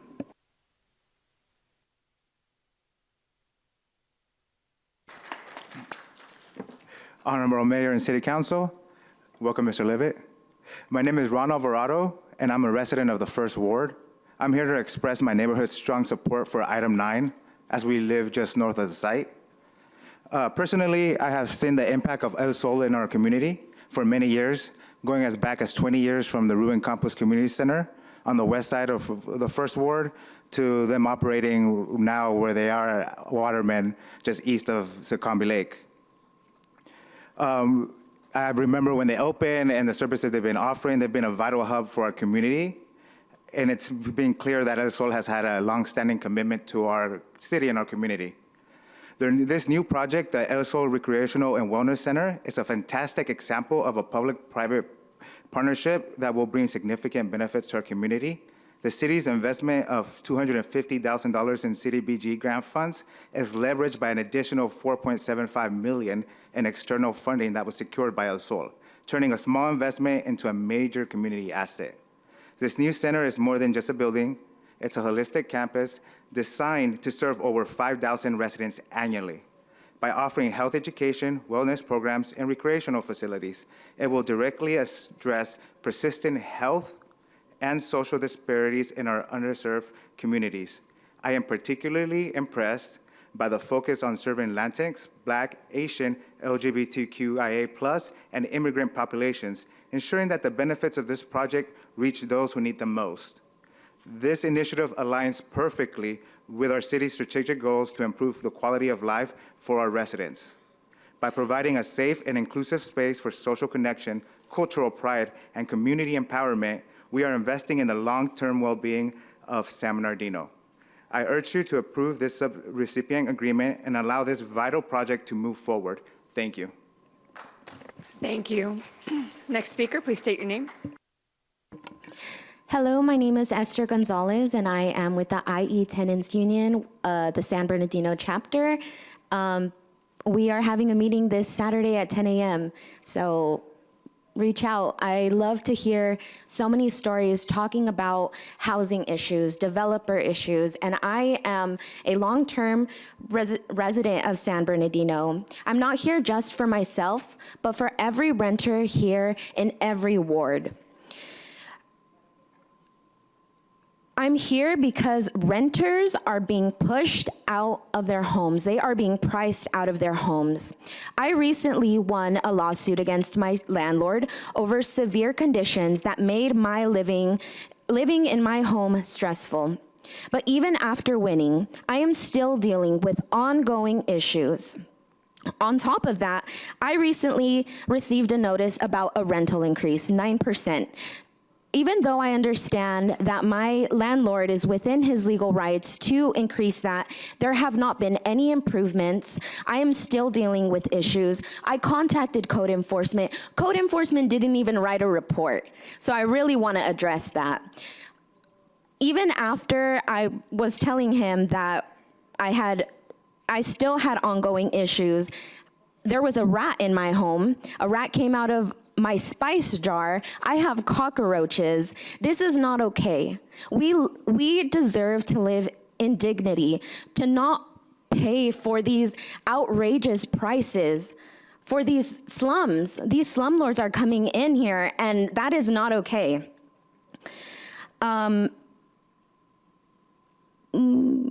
Sorry. And even though I have received a rental increase in my home, I'm paying it because there are not enough rental protections. I have to, it's the law. It's within the landlord's, it's within their right. But if I try to go against that, they retaliate. They try to come against renters. They try to intimidate us. I don't want to move out of my home because I love my neighbors. It's very rare, but I really do. We have game nights. One of my neighbors got hospitalized and I went with her. She's so dear to me. I love her like she's my daughter. So what I'm asking you directly is, how will you stand up for tenants like me? What will you do to stop landlords from using legal loopholes to price people out of their homes just to increase their profit margins? And how will you create a fair system, especially now with tariffs rising, that are driving up everyday costs and of single income families that are barely holding on? We need justice, a level playing field, and someone in San Bernardino to fight with us. Thank you. Thank you. Thank you. Next speaker, please state your name. Good evening, Honorable Mayor, City Council members, and new City Manager Eric Levitt. My name is Patsy Tucker, and I'm the board secretary of AFSCME Local 4710, the San Bernardino Police Civilian Association. We represent the civilian employees of the San Bernardino Police Department. We would like to welcome you, Mr. Levitt, to your new role as city manager. We look forward to working alongside you to continue building a strong, supportive, and thriving community for all. Our union is committed to fostering positive relationships that serve the best interests of both the residents of our city and our members. We are confident that your leadership will bring fresh perspectives and continued progress. Please know that our doors are always open for dialogue and partnership. We wish you great success in your new position and look forward to a productive and respectful working relationship. Also, we'd like to thank HR Director Andrea Russell. She was amazing at the bargaining table. We are still holding out for a little bit more, but we thank you for your kindness, for your words of encouragement, your support, and it's been a pleasure working with you at the table and going back and forth. It hasn't been easy. It hasn't always been fun, but she is an amazing employee, and so thank you for hiring her as well. And we look forward to the future. Thank you very much. Thank you. Next speaker, please state your name. Good evening, Honorable Mayor, City Council, City Manager, welcome, City staff, and community. My name is Trayvon Martin. I am a homeowner in the 7th Ward. I'm here with my wife. I'm here this evening to speak on animal services and in particular, Director Watson, who I understand is transitioning, and congratulations on your retirement. I don't know what the succession plan looks like for her, but I want to acknowledge the value she's brought to this city. Every city council meeting, I see people come out up here with harsh criticism around animal services, and in particular, Director Watson. While I respect their passion for animals as I am passionate about animals, Director Watson, in my opinion, has been doing an amazing job with the limited resources in this city. This is a high-need city. We have a lot of animals on our street. We take in a lot of animals for surrounding cities, and that does not go unrecognized. My wife and I have personally worked with her on several rescues, one of which was a pregnant stray dog that was living across the street in my neighbor's yard for a couple days, where she was feeding her. And we actually spent about 2 hours because it was cold. It was going to rain for a couple days to get her into our care. We were able to do that. Within 48 hours, she gave birth to her puppies, 8 puppies. We named her Sunshine.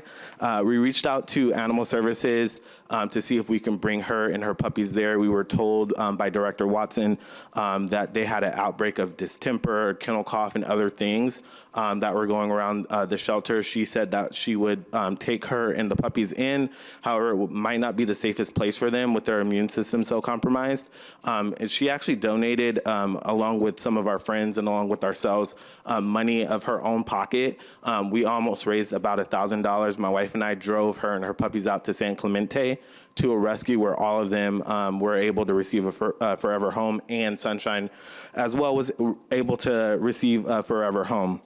Another case more recently was with the husky pup that came to our house. We took her to the city shelter to scan her for a chip, and hopefully if she wasn't chipped, that they would be able to take her in. We were given poor advice by shelter staff. Director Watson reached out to us and followed up to correct the situation, offered some solutions for protecting the puppy. We were able to get the puppy into the county shelter where she was adopted about a week and a half later.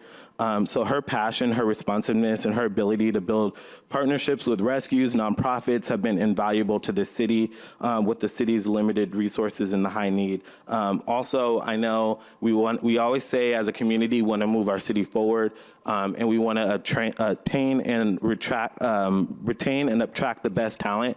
But as a city residents, if we continue to backlash and outlash to city officials who are doing the job, they're not going to want to come here. Thank you. Thank you. Next speaker, please state your name.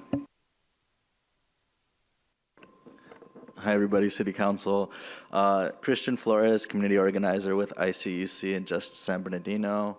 I'm also here to speak about two things. One, in favor of item number 19. I know back when the crime-free housing policy was deemed unconstitutional and asked across the state of California to be taken out. We had begun the discussion about why it's important to have regular inspections at multifamily housing complexes, mobile home parks, et cetera, because folks are dealing with a lot of issues with landlords and slumlords and living conditions across the board. San Bernardino itself has a history of specifically prioritizing and targeting what's defined as violent crime, as opposed to looking at what white-collar crime is happening within the city of San Bernardino. Because in situations like these with housing, it's really up to the understanding and courage of tenants and folks to step up and seek accountability from the city when they're dealing with issues that are potentially and very much life-threatening. It's just a slower death process. So also wanted to share some appreciation for council members, Treasurer Ortiz and Mario Flores, for coming out to the ICUC office and listening to some of the concerns from mobile home community members. In addition, and maybe it is linked, or it could be an argument for item number 19, I'm here to support Ms. Sandra Salazar, who's one of the folks that live at the Petit Chateau Mobile Home Park in San Bernardino. And because of dealing with repeated harassment from the mobile home park property manager, her daughter was seeking ways to sell the mobile home park or look into it, and stumbled upon the property lines on Zillow and the websites that show that section of the mobile home park isn't even part of the property, doesn't fall within the property lines for the mobile home park. It actually falls in the property lines of a residential house that has a bigger property adjacent to it, and hers isn't the only unit that is affected. Hers is basically completely within the other's property lines. Another mobile home unit is bisected, and another one has a corner of it and their yard, essentially, as well as like the pool or whatever it was, I think, is also part of the other property.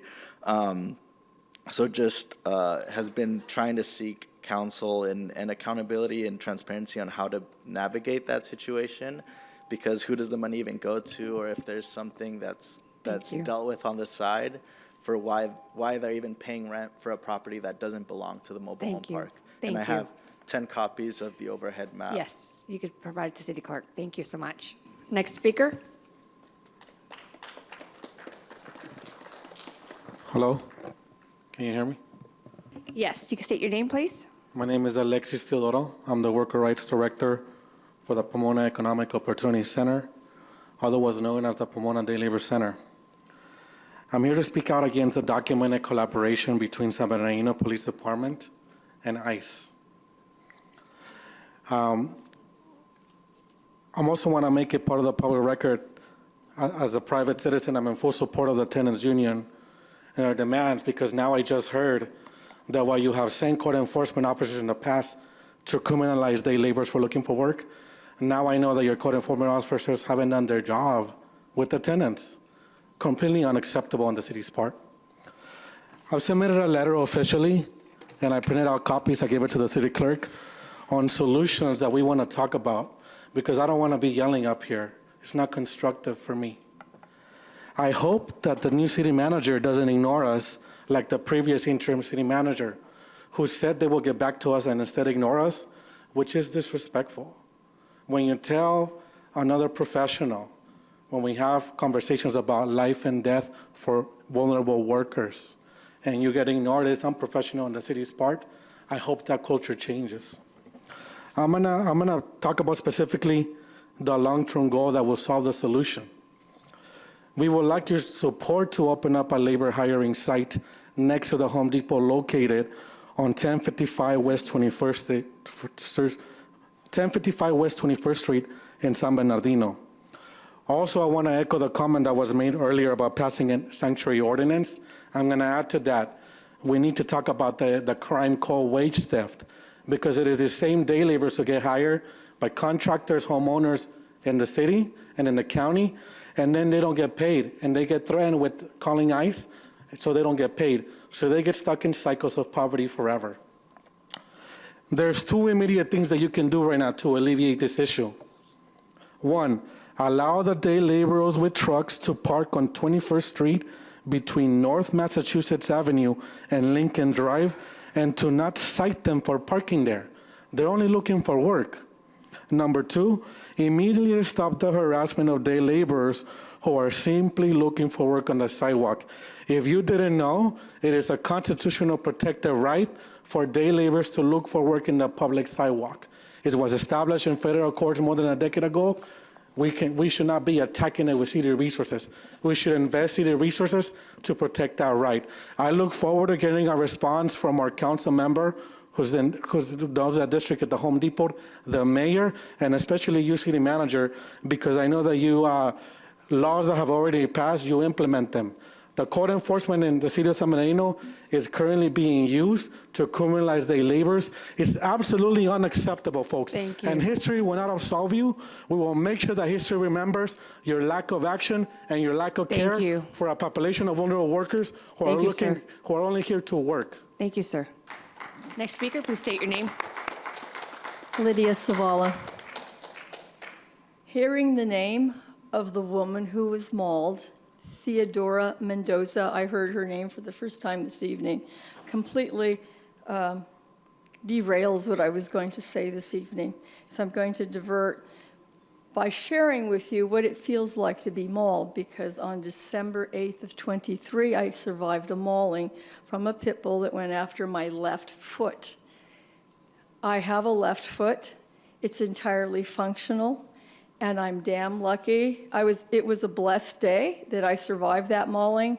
I'm blessed that the pit bull did not get my tendon, got pretty close, but didn't get the tendon, nor did the pit bull get the nerve. So I'm really quite lucky. And on that note, with regard to the homeless camps and the individuals and their pets, and many of them take very good care of their pets. I don't dispute that. I have read that these two bullies were tethered, which of course is illegal. And I think it says something about the lack of community service or the necessity for community service to be canvassing these homeless camps and remove potentially vicious dogs. I believe that's critical. With regard to policies that are in place at this time, as a prelude, I share with you a story about my father, who was the consummate gentleman and diplomat. I will never rise to his level of diplomacy. He and I had many conversations, and even at times when he saw something that was just profoundly stupid, he'd say, you know, it's just stupid. And I have to say to you that we have policies in place that should be in place or are not being followed that are profoundly stupid. In one of Treasurer, in one of your podcasts, you mentioned that it's really time for the city council, the mayor, and the city manager to get together as a group and discuss the policies that we are practicing that are not only stupid, but illegal and in violation of the Hayden Act. You can't continue to violate these policies. We are on a path of self-destruction with these policies. The other issue that I would like to raise to your attention is that it has been 510 days, 17 months since the ribbon cutting ceremony for the mobile veterinary clinic. And at the last meeting, Ms. Watson addressed, when it would be out. And the problem is the veterinarians are uncomfortable. So I asked, why were they hired? Thank you. Next speaker, please state your name. Terry Boyk is Executive Director of Project Fighting Chance. Mayor, City Council, I wanted to provide you an update on the summer enrichment program that occurred at Rubin Campos Community Center. We've had a great working relationship with San Bernardino Parks and Recreation. And this summer was pretty spectacular, to the point where individuals partners in this community resulted in the number of hours that youth spent at Rubin Campos was 6,480 hours for the month of July alone, which is 25% of our total number of door hours at Rubin Campos Community Center. 6,480 hours. That's a lot of time for youth to be off the streets, off devices, and that was a result kicking off this particular summer with IBEW, Benjamin Pratt, which basically responded to the need in his union, electrical workers, of making sure that all those youth had cleaning supplies, toiletries, to get through that particular time period of 8 a.m. in the morning to 6 p.m. at night. We had staff working with youth from the 1st of July all the way until the last day in July. In addition, that was expanded learning, San Bernardino City Unified School District. The team with Ann Pearson making arrangements for us to have youth that had some place to go. We were able to work with them. One of the big partners, which was absolutely phenomenal, had to do with San Bernardino Police Department.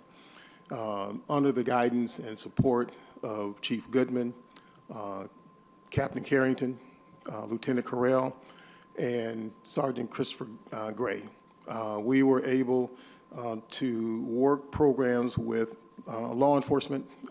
Each week, they would spend at least 2 hours with these youth in the community at Rubin Campos, beginning with about a 15, 20-minute rap session about issues. It was open book, talking about encouragement, issues that would basically need to be discussed, all the way until they begin to work out with athletes and coaches dealing with issues of anger, dealing with issues of trauma, working out in the boxing gym.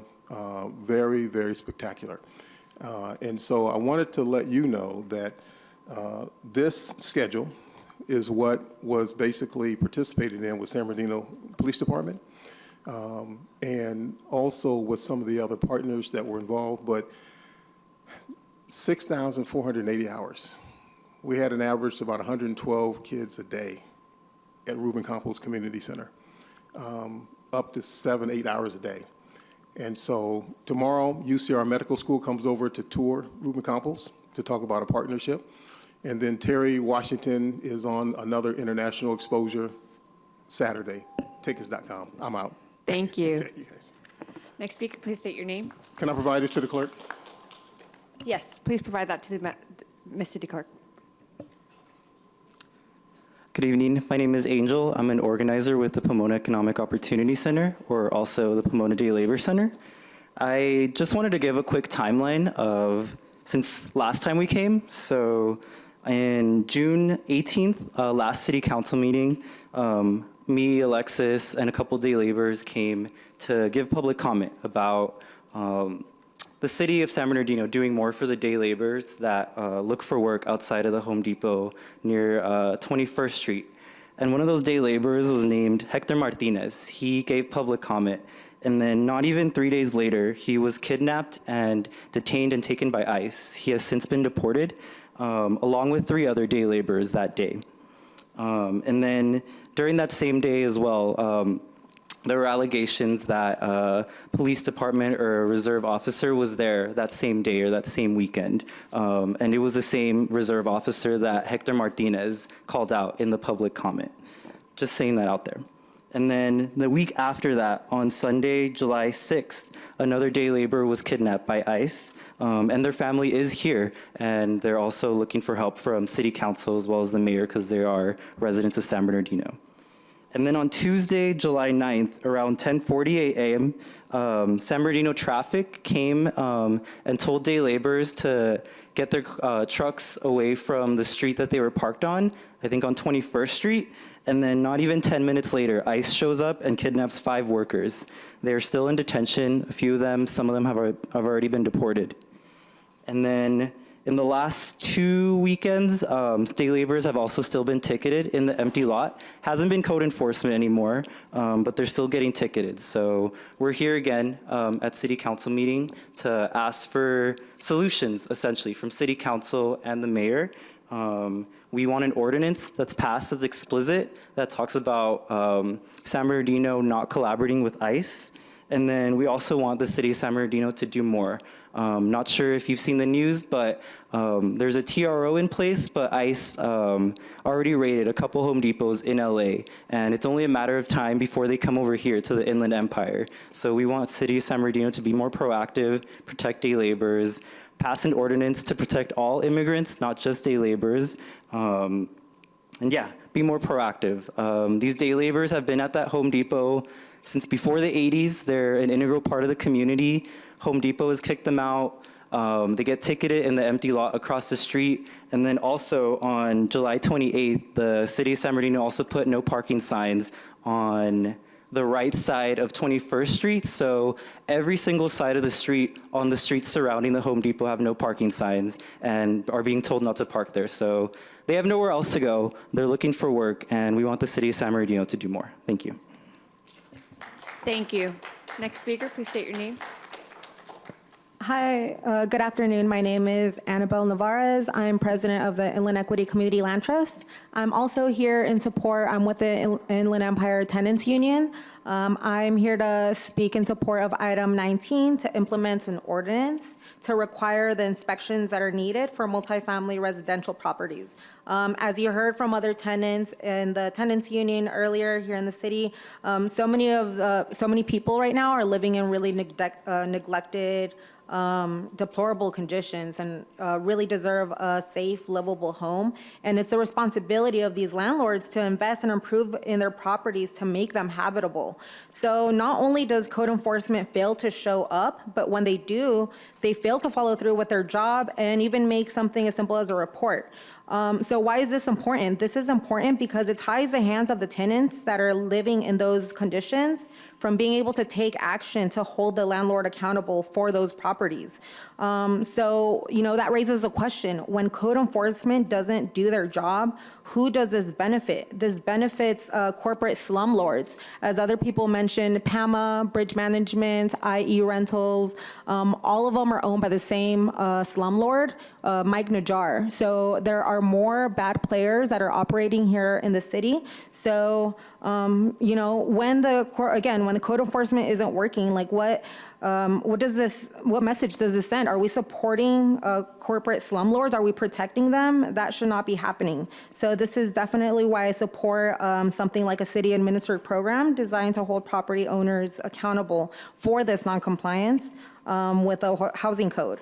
That's why we need the ordinance in item 19 and for follow through in the implementation. While I'm up here, I'll also want to speak out against ICE and making sure that the city steps up to do something like a sanctuary city, something like an ordinance that protects, like they said, not only day laborers, but to do more. Honestly, ICE going on like mass, going to pick up residents of our city, really in any other place that would be considered terrorism. And so we have to step up, we have to do more. We gotta make sure that we protect these residents. We may label them as undocumented, but really these people are people that have been living here in the community for decades and decades. There are residents of San Bernardino as much as the next guy, as much as some people would like to, deny that. So we need to protect our residents here in San Bernardino and make sure that we have an ordinance that protects undocumented residents here in the community. Thank you. Thank you. Next speaker, please state your name. Hello, my name is Michael Garcia. I'm here to talk about also the ICE problem. I'm the eldest of a family of 9, now turning 20 in October, and my dad was caught by ICE a whole month ago, to the date, I think on the 6th. And he has been here since, before I was born, 20 years, in the community. Not once have I ever heard him doing anything bad, any crimes or anything. He's been nothing but a good day laborer worker.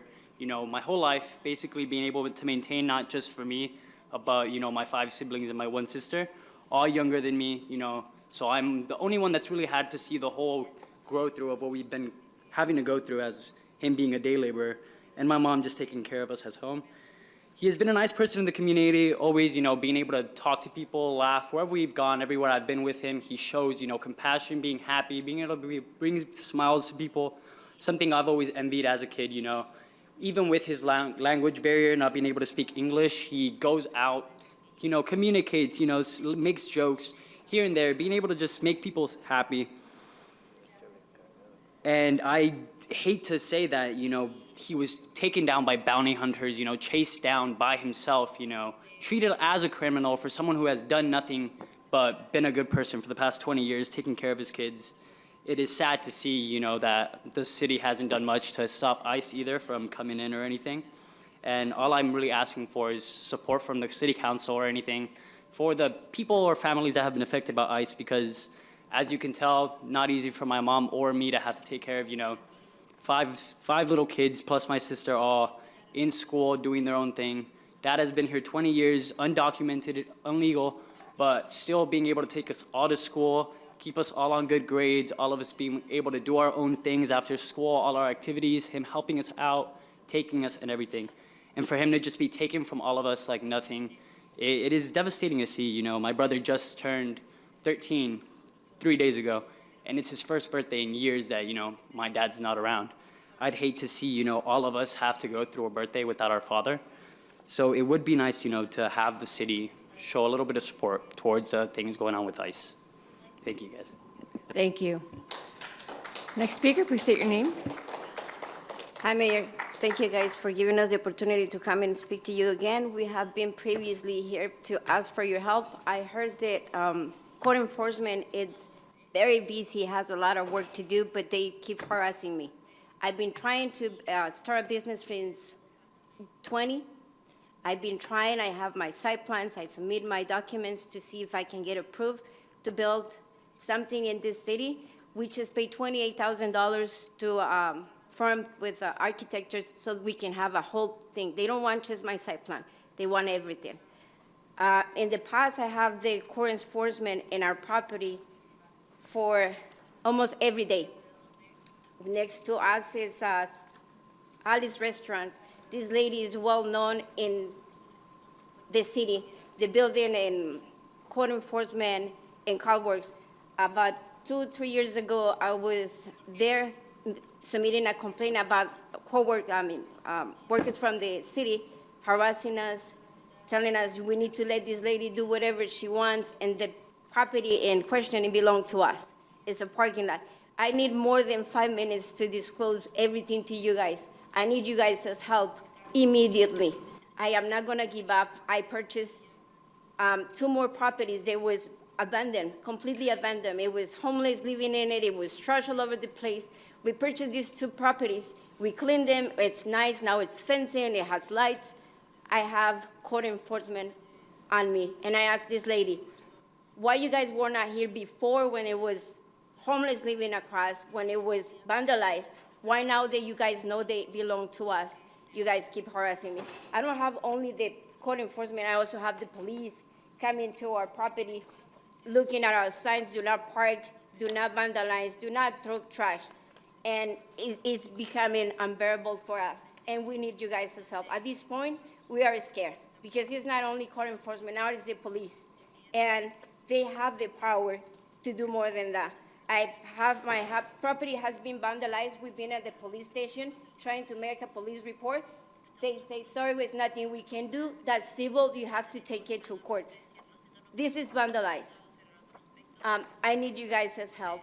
I know you, Mr. Figueroa, it's in our, I don't know exactly what means the word, but you're in our area.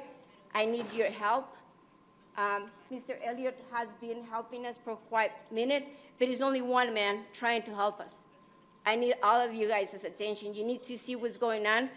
At this point, I've been trying to seek legal advice because we're scared, and we have invested a lot of money. I need you take a minute, come to our property, look what we're doing. We serve the military. We transport soldiers back and from different states. That's our business. Thank you. Thank you. Thank you.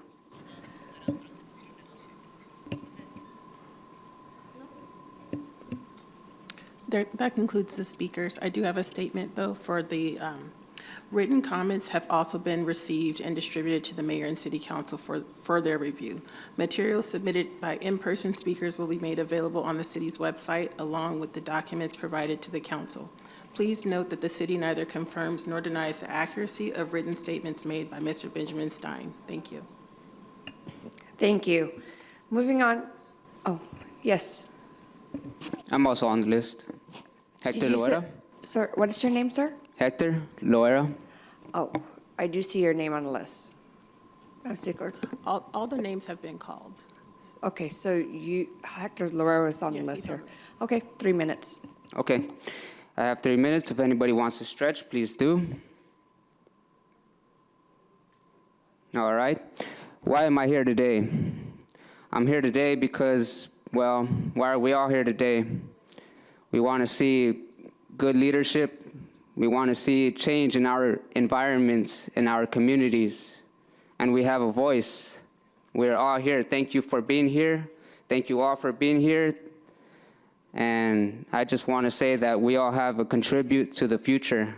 We are the future. Everybody here. And I know you're tired. You're probably tired because you had another session before this. You had 30 speakers come up. I'm your last speaker. You're 31 speaker. And I just want to say that we all have something to contribute, and we should all be thinking, what could we be doing for the world? Not only our communities, but what could we be doing for everybody on this planet while we are here alive? Because this is our lifetime. We have the opportunity of today, and we should use that opportunity, every single one of us. And I think we should also get to learn to know each other as well, because we are the community, and with more community leaders, we could do a lot more with the leadership that we have and influence. You know, we should be influencing the youth and the elders. You know, I don't think elderly people should be working. I think they should be retired because they've already done their part, and the youth, we are the ones who should provide, and we have our say-so. I hope every single one of you guys hear my message today. Thank you for your time. Thank you. We will now move on to the consent calendar, items 6 to 15. Mr. City Manager, any items to be pulled on your end? We have none. We have none, Madam Mayor. Thank you. Councilmember Barra, do you have any pulls? No polls. Thank you. Councilmember Canals? No polls. Thank you. Councilmember Sanchez? No. Thank you. Councilmember Ortiz? Just 9, please. Thank you. Mayor Pro Tem? None. Thank you. Councilmember Flores? None. Thank you. Councilmember Charette? I have number 7, just to register a no vote. Okay. Items 7 and 9 are pulled. Is there a motion to approve? Second. Thank you. There's a motion and there's a second. Madam City Clerk, please vote on your digital screen.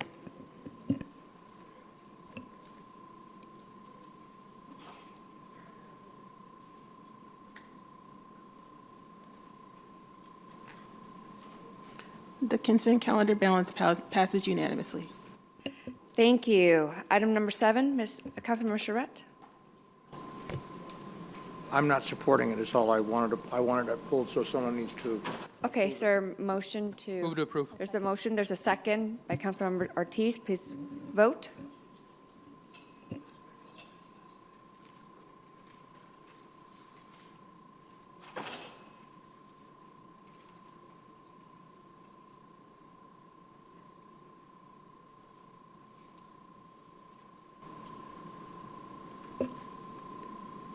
Motion passes 5-2 with Councilmember Figueroa and Charette voting in opposition. Thank you. Item number 9, Councilmember Ortiz. Yes, can we have staff come up real quick?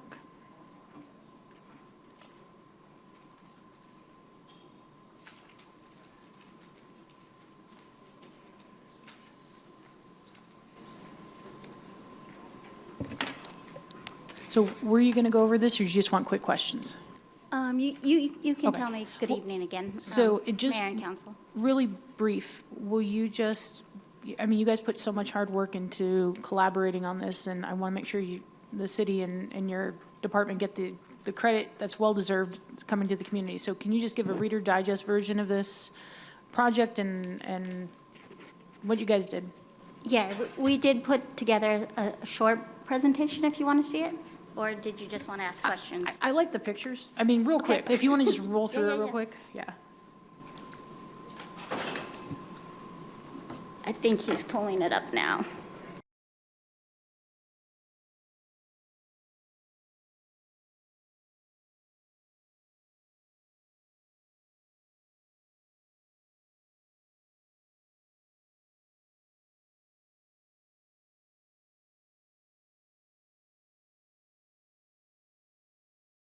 Okay, so tonight, the staff is recommending the Community Development Block Grant Agreement with El Sol for $250,000. This slide just gives a brief list of the services that the organization currently provides. The $250,000 is allocated towards Phase 1 for some much-needed tenant improvements. At the time, on May 15th, 2025, you approved the CDBG, the Community Development Block Grant Annual Action Plan. This project was listed in there. At the time, we did not have the actual draft agreement ready to go. So we are now coming back solely asking for approval of that agreement. So here you can see the renderings for Phase 1, the current building. As you can see, that it's going to look good, I think, once it's done there. So the upcoming Phase 2, is going to be a 2-story recreation and wellness center. It's going to bring some much-needed amenities and services to the community. And there's just listed a few: the basketball courts, amphitheater, playground, walking pathways, community garden. And there is the rendering of that new campus. And again, it's going to have art and community room, library, cafeteria, and a gymnasium. So again, this is just asking for approval to execute the agreement that we didn't have on May 15th. Thank you for doing that. I'll second. Thank you so much. Thank you. There's a motion second. Please vote digitally.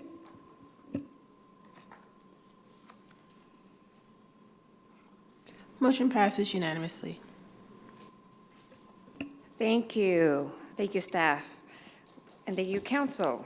We will now move on to discussion. Item 16, designation of voting delegates and alternates at the League of California Cities Annual Conference and Expo, October 8th to the 10th, 2025, Long Beach Convention Center. There's not a staff presentation. It's just more of council to decide. Yes. The question needs to be who's this? Correct. Oh, thank you, council member. Can we see of hands who is attending the league? So there's 4? Okay. Wonderful. So council members who are attending, would you, any of you would like to? Can I make a motion? I move to vote for Councilmember Sanchez and Councilmember Charette. Wonderful. So who? Substitute motion. So there is one Can vote. I get a second on my substitute motion to make Ms. Canas the primary and Mr. Sanchez the secondary? Okay, so council, let me just clarify. So we have one voting delegate and up to 2 alternates. So it sounds like to me, sounds like we are, council would like to nominate Councilmember Canas as a voting delegate, and it looks like the alternate would be Councilmember Sanchez and Councilmember Charette. Does that sound about right? I would like to second Councilmember Canas's motion to have Fred as the voting member and myself as the alternate. I'm sorry, was that amended? No, that's my second to Councilmember Canas's motion. Okay, so Councilmember Canas is the voting delegate, and Councilmember Sanchez and Councilmember Charette is the alternate. No, Councilmember Canas's motion was to have Councilmember Charette as the voting member and Councilmember Sanchez, the Honorable Councilmember Sanchez, as the alternate. Understand, Councilmember, but here we could have one voting delegate and 2 alternates. Right. So I will amend my original motion for Councilmember Charette to be the primary voting delegate with Councilmember Sanchez to be the alternate. And there's 2 alternates? There's 2 alternates. Then I will be the second alternate. Thank you for clarifying that, because that's what I was going to. amendment. Okay, so again, Councilmember Charette, you are the voting delegate. You've been nominated. Not voted, but you've been nominated. Then there is 2 voting alternates, which is Councilmember Sanchez and Councilmember Canas. Is that correct, Council? That is correct, Mayor. Thank you. So there's a motion second to that. Can I take a voice vote? Who motioned? Because there was going back and forth. So the motion was by Councilmember Canas, second by Councilmember Sanchez, with Councilmember Charette being the delegate, Sanchez being the first alternate, and Councilmember Canas being the second alternate. Thank you so much. Is that correct, Council? Okay. Councilmember Sanchez? Yes. Councilmember Ibarra? Yes. Mayor Pro Tem? Yes. Councilmember Charette? Yes, and I want to say to the public, all the back and forth was all in fun. Councilmember Canas? Yes. And Councilmember Flores? Yes. Councilmember Ortiz? Yes. Motion passes unanimously. Thank you, council. We finally got through that. All right, moving on to future items. We have 3 future items to be considered for future meetings. Item number 17, catalytic converter unlawful possession ordinance by Councilmember Flores. Councilmember move to Flores, would you like approve. to speak? Oh, okay, there's a motion. And I second. I'd like to move them as a slate for all 3. Oh, okay, well, if Yeah. there's a motion to move second all that. 3, and there's a second to that motion, so if no further comments, I'm sorry, can I get, who made the motion? so motion was Councilmember Sanchez, seconded by Councilmember Ortiz. Thank you, council, for making it very easy. Motion passes unanimously. Beautiful. Thank you, council. All right. We are now moving on to mayor and city council updates. Councilmember Ibarra, do you have any updates? No updates, Mayor. Thank you. Councilmember Canas? Yes. Well, first off, I just want to say a big thank you to our city staff. We see all the incredible work that you're doing. The public commenter left, but the glowing remarks about Chris Watson were so appreciated. I know that you're moving on, and we completely understand why, but we will fill that loss. You have been an incredible asset to the city of San Bernardino. So I think on behalf of the council, I think we all collectively agree, thank you so much for your dedication to the city of San Bernardino. Also, I want to invite everyone. We are having one of the Love Your Block grant recipients, the ribbon cutting for the Little Library. This was an innovative idea from the cutest little Girl Scouts. So I hope everyone does come out to support. I believe it's August 16th at 9 or 9:30. So please come out and support. And then also my community survey, the community visioning survey from the meeting that I did host, it is now available online. Goodness, I'm having mom brain right now and the link is escaping me, but you can find it on my social media platforms at Kim4SB. So thank you. Thank you. Councilmember Sanchez? Yes, 2 things. First of all, I want to mention something that the city does really, really, really well. We have a digital catalog of books and ebooks and audiobooks. And I want to give you guys these numbers because they're very, very impressive. The library offers Overdrive ebooks and ebooks to library card holders for free at the library's website. Some 7,240 ebooks have been checked out, and 7,817 audiobooks have been checked out by patrons just in fiscal year 24-25. So people are taking full advantage of this wonderful asset that the city has. Ed, I want to thank you for being a zealous advocate that our residents pick up books, that our library card holders pick up books and enjoy broadening their horizons. I think Ed and I, we've been talking about how many books well, I don't know if he checks out books or what he does, but I'm sure you have a library card and you're checking out books. But between he and I, we've read quite a few books, and we have we've have a burgeoning friendship. We get to talk about the books we've read, and it's really nice. So I encourage every resident in the city of San Bernardino to get a library card and check out books either in person or digitally. The second thing I have for you, and we're getting very close, and I am genuinely excited about this next thing that I'm going to announce. The Mount Vernon Bridge is going to have the grand opening August 23rd. Again, it is the largest public works project in the history of this city. And the city is an old city with a lot of history. So this is a major milestone. The celebration will start, I want to say 9 o'clock on at the intersection of 2nd and Mount Vernon, so the south side of the Mount Vernon Bridge. The street will be closed down to vehicular traffic, and there'll be vendors. People will have the opportunity to walk over the bridge, and then after a couple hours, they will open up that bridge, and people will be able to take full advantage of that bridge for the next 100 years, at least. So I'm excited to be able to announce that.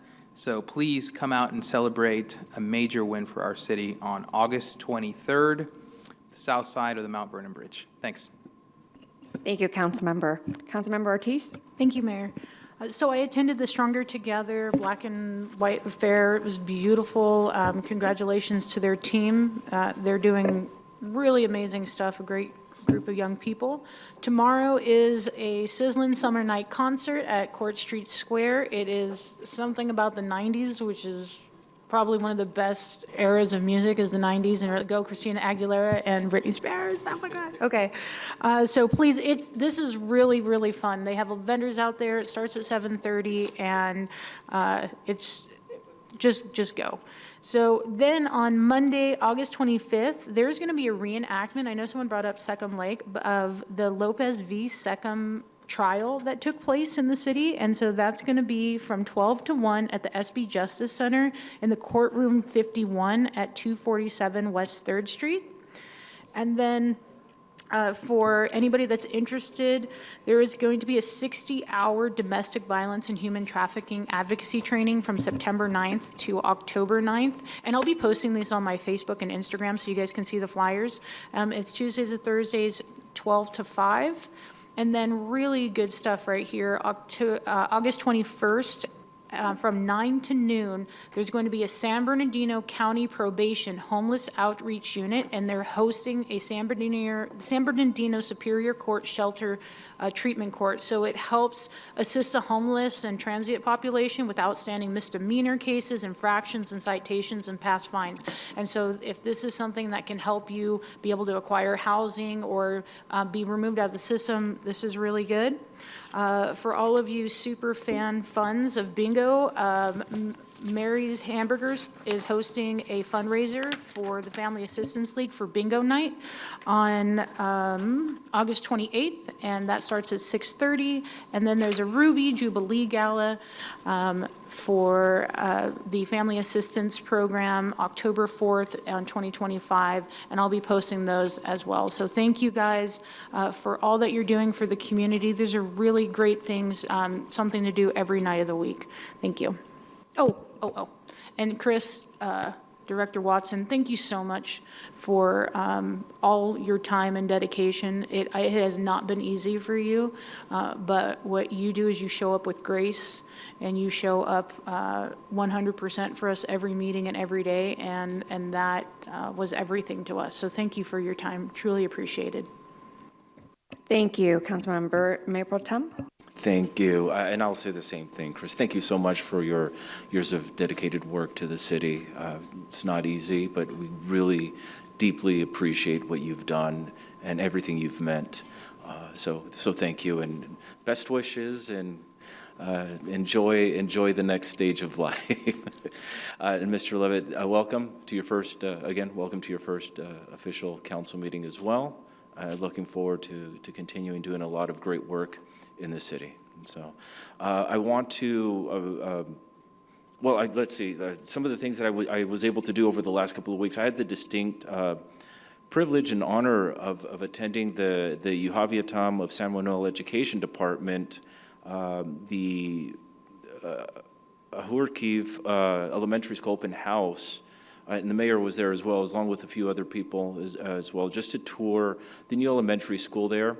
And it is so neat to see. In fact, it made me really wish I could just go back to elementary school, because the high tech, the advanced stuff that they're using there, it's so awesome to see some of the things that are happening there. It was so fun to see some of that stuff. And so I just wanted to say thank you and best of luck to those children as they move forward. In fact, Ahurkiv, as my understanding is, translates into where things grow, right? And so it's quite fitting as a name for their newest elementary school there as well. And so best of luck, and thank you to Yuhaviatam of San Manuel for all they do for the city of San Bernardino and their partnership as well. I want to say thank you for all those who came out to National Night Out yesterday, our police department. Thank you, a big thank you to all of you, to all our officers who were there, our staff, in parks, public works, making sure that place looked great. The landscaping was great. To all the vendors who were there as well, but most importantly to the people, to the community who came out yesterday. It was very well attended. It was a great event. Hoping that we can do it again there at some point again in the future. So it was really nice. I will also be hosting a community meeting August 16th at 10 a.m. located at Burger Point at 444 West Mill Street. Our guest speaker, I will be hosting Supervisor Joe Baca Jr. for just general updates in the 5th District for the county, along with some other input, updates, things like that. So I encourage you to come out. My colleagues, mayor, colleagues, council members, you're welcome to join as well. And then again, just to repeat the Mount Vernon Bridge, August 23rd, the big beautiful bridge, to steal another comment from somewhere else, but we'll call it the big beautiful bridge. I don't know. August 23rd, Mount Vernon Bridge, and that is all. Thank you. Thank you, Mayor Pro Tem. Councilmember Flores? Thank you, Mayor. First thing, I want to give a big thank you to Director Watson for all the incredible work that you've done. I know it hasn't been easy, but we really appreciate your time here, and we wish you the utmost best in this next chapter of your life. Thank you, and then welcome, Mr. City Manager. We're very excited to have you. We hope that the first meeting went well for you, and we're looking forward to the many more. On July 22nd, I attended the annual employee recognition event. Big shout out to HR for putting that event together. It was great to see so many familiar faces with staff, but greatly appreciate all the work that everyone does. Truly, we're all part of this machine. Everyone has a role to play. We're all a cog in the machine, and we feed off of each other, and that's how we get our work done. On Saturday, July 26th, I attended the Love Your Block mural with Option House. So it was great seeing Councilmember Noss out there, as well as our mayor. It was, got to paint a little bit, got to get a little dirty. And then after, I headed over to IE Rebound annual backpack giveaway with conjunction with Arrowhead United Way. They're always doing great stuff, not only with the backpack giveaways, but all throughout the year. Incredible things. I'm always grateful for them. On August 1st, I attended the backpack giveaway with Young Visionaries. Shout out to Terrence Stone for all the work that he does. It was great, impactful, a lot of vendors. It was great to see our assembly member out there, our senator's office out there. A lot of community support there. After that, I attended the Community Hospital Youth Ambassador graduation. It was great to see all these volunteers. It took a month for them to go through this program, and they all came out a little different. It's a roller coaster, I can imagine, and just the work that they went through, but shout out to them. And lastly, I want to thank our police department for National Night Out. It was great seeing everyone out there. Thank you, City Manager, for coming out there. And I want to big shout out to Fire Station 229 right across the street from me. They were out there, fire department. So it was great seeing all my colleagues just enjoying life, having fun, vibing out, and just eating. It was great. That's all for me. Thank you, Councilmember. Councilmember Charette? Yes, thank you, Mayor. And I want to start off, unfortunately, with some sad news of a passing of one of our longtime residents. I don't think Ken lived here all of his life, but he lived here a long time, longtime resident and businessman. Ken Clark, the husband of our former city clerk, Rachel Clark, passed away at age 92 on July 19th. Rachel and Ken were very good friends of mine, and of course I worked with Rachel when she was here as city clerk, and did a fantastic job for us, and they've been great community residents. And our condolences, my condolences especially, go out to Rachel and her entire family for the passing of Ken. He was 92 years old, lived, I believe, a pretty good life, and so we're sorry to see that, but he has passed at age 92 as of the 19th. And then, Chris, you said you're going to be here to the 29th, right? So are we a little early with some of these? You know, you'll be here at the next meeting, so I'm going to hold all that off for next time. We'll just say, we'll just have the recording going of it. No, all kidding aside, Chris, I'll say it again on the next meeting, but dittos to everything that's been said here for the job that you've done, and I do appreciate the relationship we've had. You've been so responsive to me with anything I've ever wanted or questions I've had, and I appreciate that, and I wish you the best, but we'll see you in 2 weeks, okay? Third is, again, it's all been said about National Night Out. It was great last night. I was glad to see everybody out. The PD did a great job, all that participated, all of our staff. And then just out of, I don't know that we say it enough to the entire staff of the city of San Bernardino, whether it be a director or a janitor or somebody mowing a lawn or whatever else. I just want to thank all of the staff that work here at the city of San Bernardino and the jobs that they do. They're all very, very important, and we don't probably say thank you enough, but it doesn't go unnoticed. And then finally, Mr. Levitt, welcome. I think you're I don't know, you're going to be the most successful one I've worked with.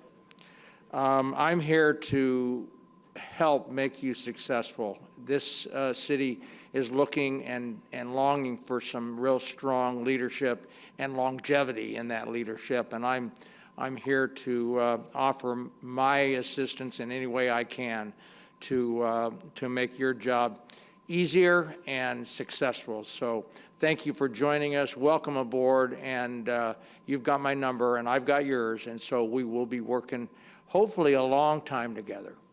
Welcome aboard. Thank you, Council Member. We have some missed announcements, so let's start with Councilmember Canas. Thank you so much. I just wanted to make a correction. I always say Mayor Pro Tem has some of the best community meetings, so much so I accidentally got the date for the little library opening wrong. I said your community meeting date, so I apologize. It's actually August 10th at 2 to 3 at Blair Park, and Councilman Figueroa's meeting is August 16th at 9 a.m. So I apologize, 10 a.m. sorry, for misspeaking. But yes, please be there at Mayor Pro Tem's meeting, August 16th, 10 a.m. And in the Little Library, that event is August 10th, 2 to 3. Thank you for letting me correct that.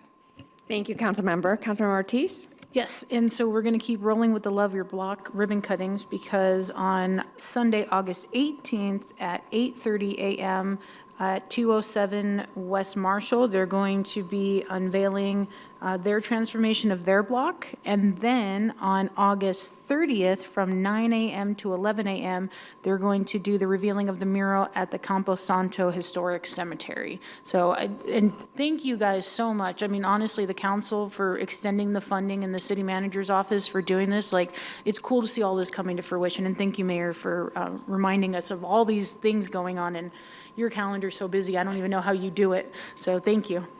Thank you, Council Member. Councilmember Flores?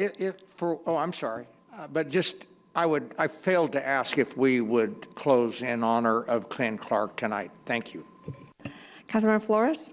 No, thank you, Mayor. Before I forget, I'm always giving shout outs and thanks to staff that I always forget our own like council staff, Miss Cheryl and Sheena. We really appreciate all the work that you all do. I know there's 7 of us that you have to keep track of, so thank you again for all that you do.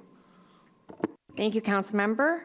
Okay, I have a few updates, and it's a wrap. On July 17th, I attended the San Bernardino County Affordable Housing 101 for elected officials. Councilmember Mara Flores did attend that, and our staff member, Director Gabriel Elliott. So give a big shout out to the county for putting that together for us. It was very enlightening and educational. On July 18th, I attended the review of So Alley on 4th Street, and I just really want to give a big shout out to our Public Works Department, Azam, the Arts Connection, Arts Council of San Bernardino County, Creative Grounds, and Realicor. You truly come together and just transform an area in their city and beautify it and ignite it. So thank you so much. And it was great to see our city manager attend that event as well. On July 19th, I joined with residents and business owners to complete a cleanup in downtown San Bernardino as part of becoming a Clean California designated city. Again, it's all coming together and make sure that we keep a really clean city so we could attract folks to come into our city and invest in our city. I attended an open house along with Mayor Pro Tem at Yuha Vietnam's new tribal school. Very, very, it's such an honor for us to be there, to see this private school be attended by tribal citizens and tribal community members, with students learning the tribe's Serrano language and culture along with their academics. Such an important thing to maintain your cultures, and we have to embrace more cultures throughout our city because we are truly an international city. On July 26th, I joined community members for a mural painting at Encanto Park, along with Councilmember Flores, and again, Love Your Block grant. You have to understand that we are one of 16 cities in the nation, one of 16 cities in the nation receiving this grant. So it is such an honor for us to have resident-driven projects come to life, to really take pride of the Love Your Block projects and grants. And this was hosted by Option House. Oh, Councilmember Canas was there too, yes. On August 1st, I attended the Backpack Giveaway along with Councilmember Flores and a resource fair hosted by Young Visionaries and Amazon. That was really great to kick off our back to school for our children and family. I joined as resident on August 2nd for another Love Your Block. Again, North Park Neighborhood Association created a beautiful community garden at a once-blighted stretch of Electric Avenue. If you drive by there off of North Park and Electric, you'll see a coyote statue. It's not, yes, it's a statue. My dad and I got there at 7 a.m. and we both got our weed whackers and weed whacked the whole part right there because we didn't want to hit pebbles with our residents. So it was beautiful to come together and transform something that's blighted and not attractive into something very prideful. Again, last night, joined with my fellow colleagues at the National Night Out. Thank you, Chief, and your entire team for putting together a beautiful event, and staff. That was something that really brought community together, feeling safe, and we just enjoyed our time. My boys loved it and ran around for a good old time and tired them out, which is great for me as a mom. On August 19th, there's Coffee with the Cop, monthly Coffee with the Cop, great for our residents, businesses. Please make sure you come out to that because our police department is doing a great job to be very entrenched in the community. And welcome aboard, Mr. City Manager. Thank you for coming to our city permanently and working with staff and really helping us drive results for us. So truly, thank you. A lot of work, but let's get to it. Mayor, will you verify the date of the 207 Marshall on your calendar? 207 for what date? The Marshall ribbon cutting. I said that.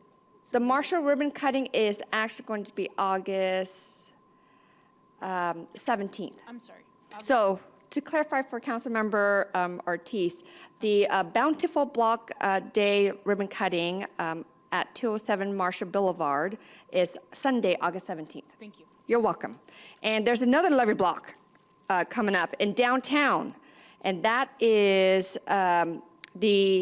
let's see, E Street Alley Phase 2 ribbon cutting, August 16th, 5 to 7 p.m., and in downtown San Bernardino, First Ward.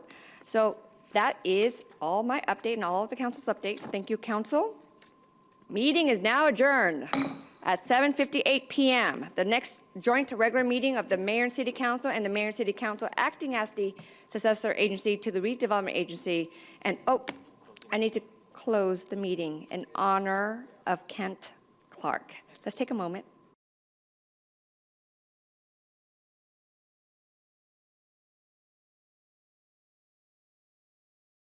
Thank you. You're welcome. The next joint regular meeting of the Mayor and City Council and the Mayor and City Council acting as the successor agency to the Redevelopment Agency and the Mayor and City Council acting as the San Bernardino City Housing Authority and Mayor and City Council of the City of San Bernardino acting as the San Bernardino Joint Powers Finance Authority will adjourn to the regular meeting to be held on August 20th, 2025 at the Feldheim Central Library located at 555 West 6th Street, San Bernardino, California, 92410. Closed session will begin at 4 p.m. and open session will begin at 5 p.m. Good night, everyone. Get home safely.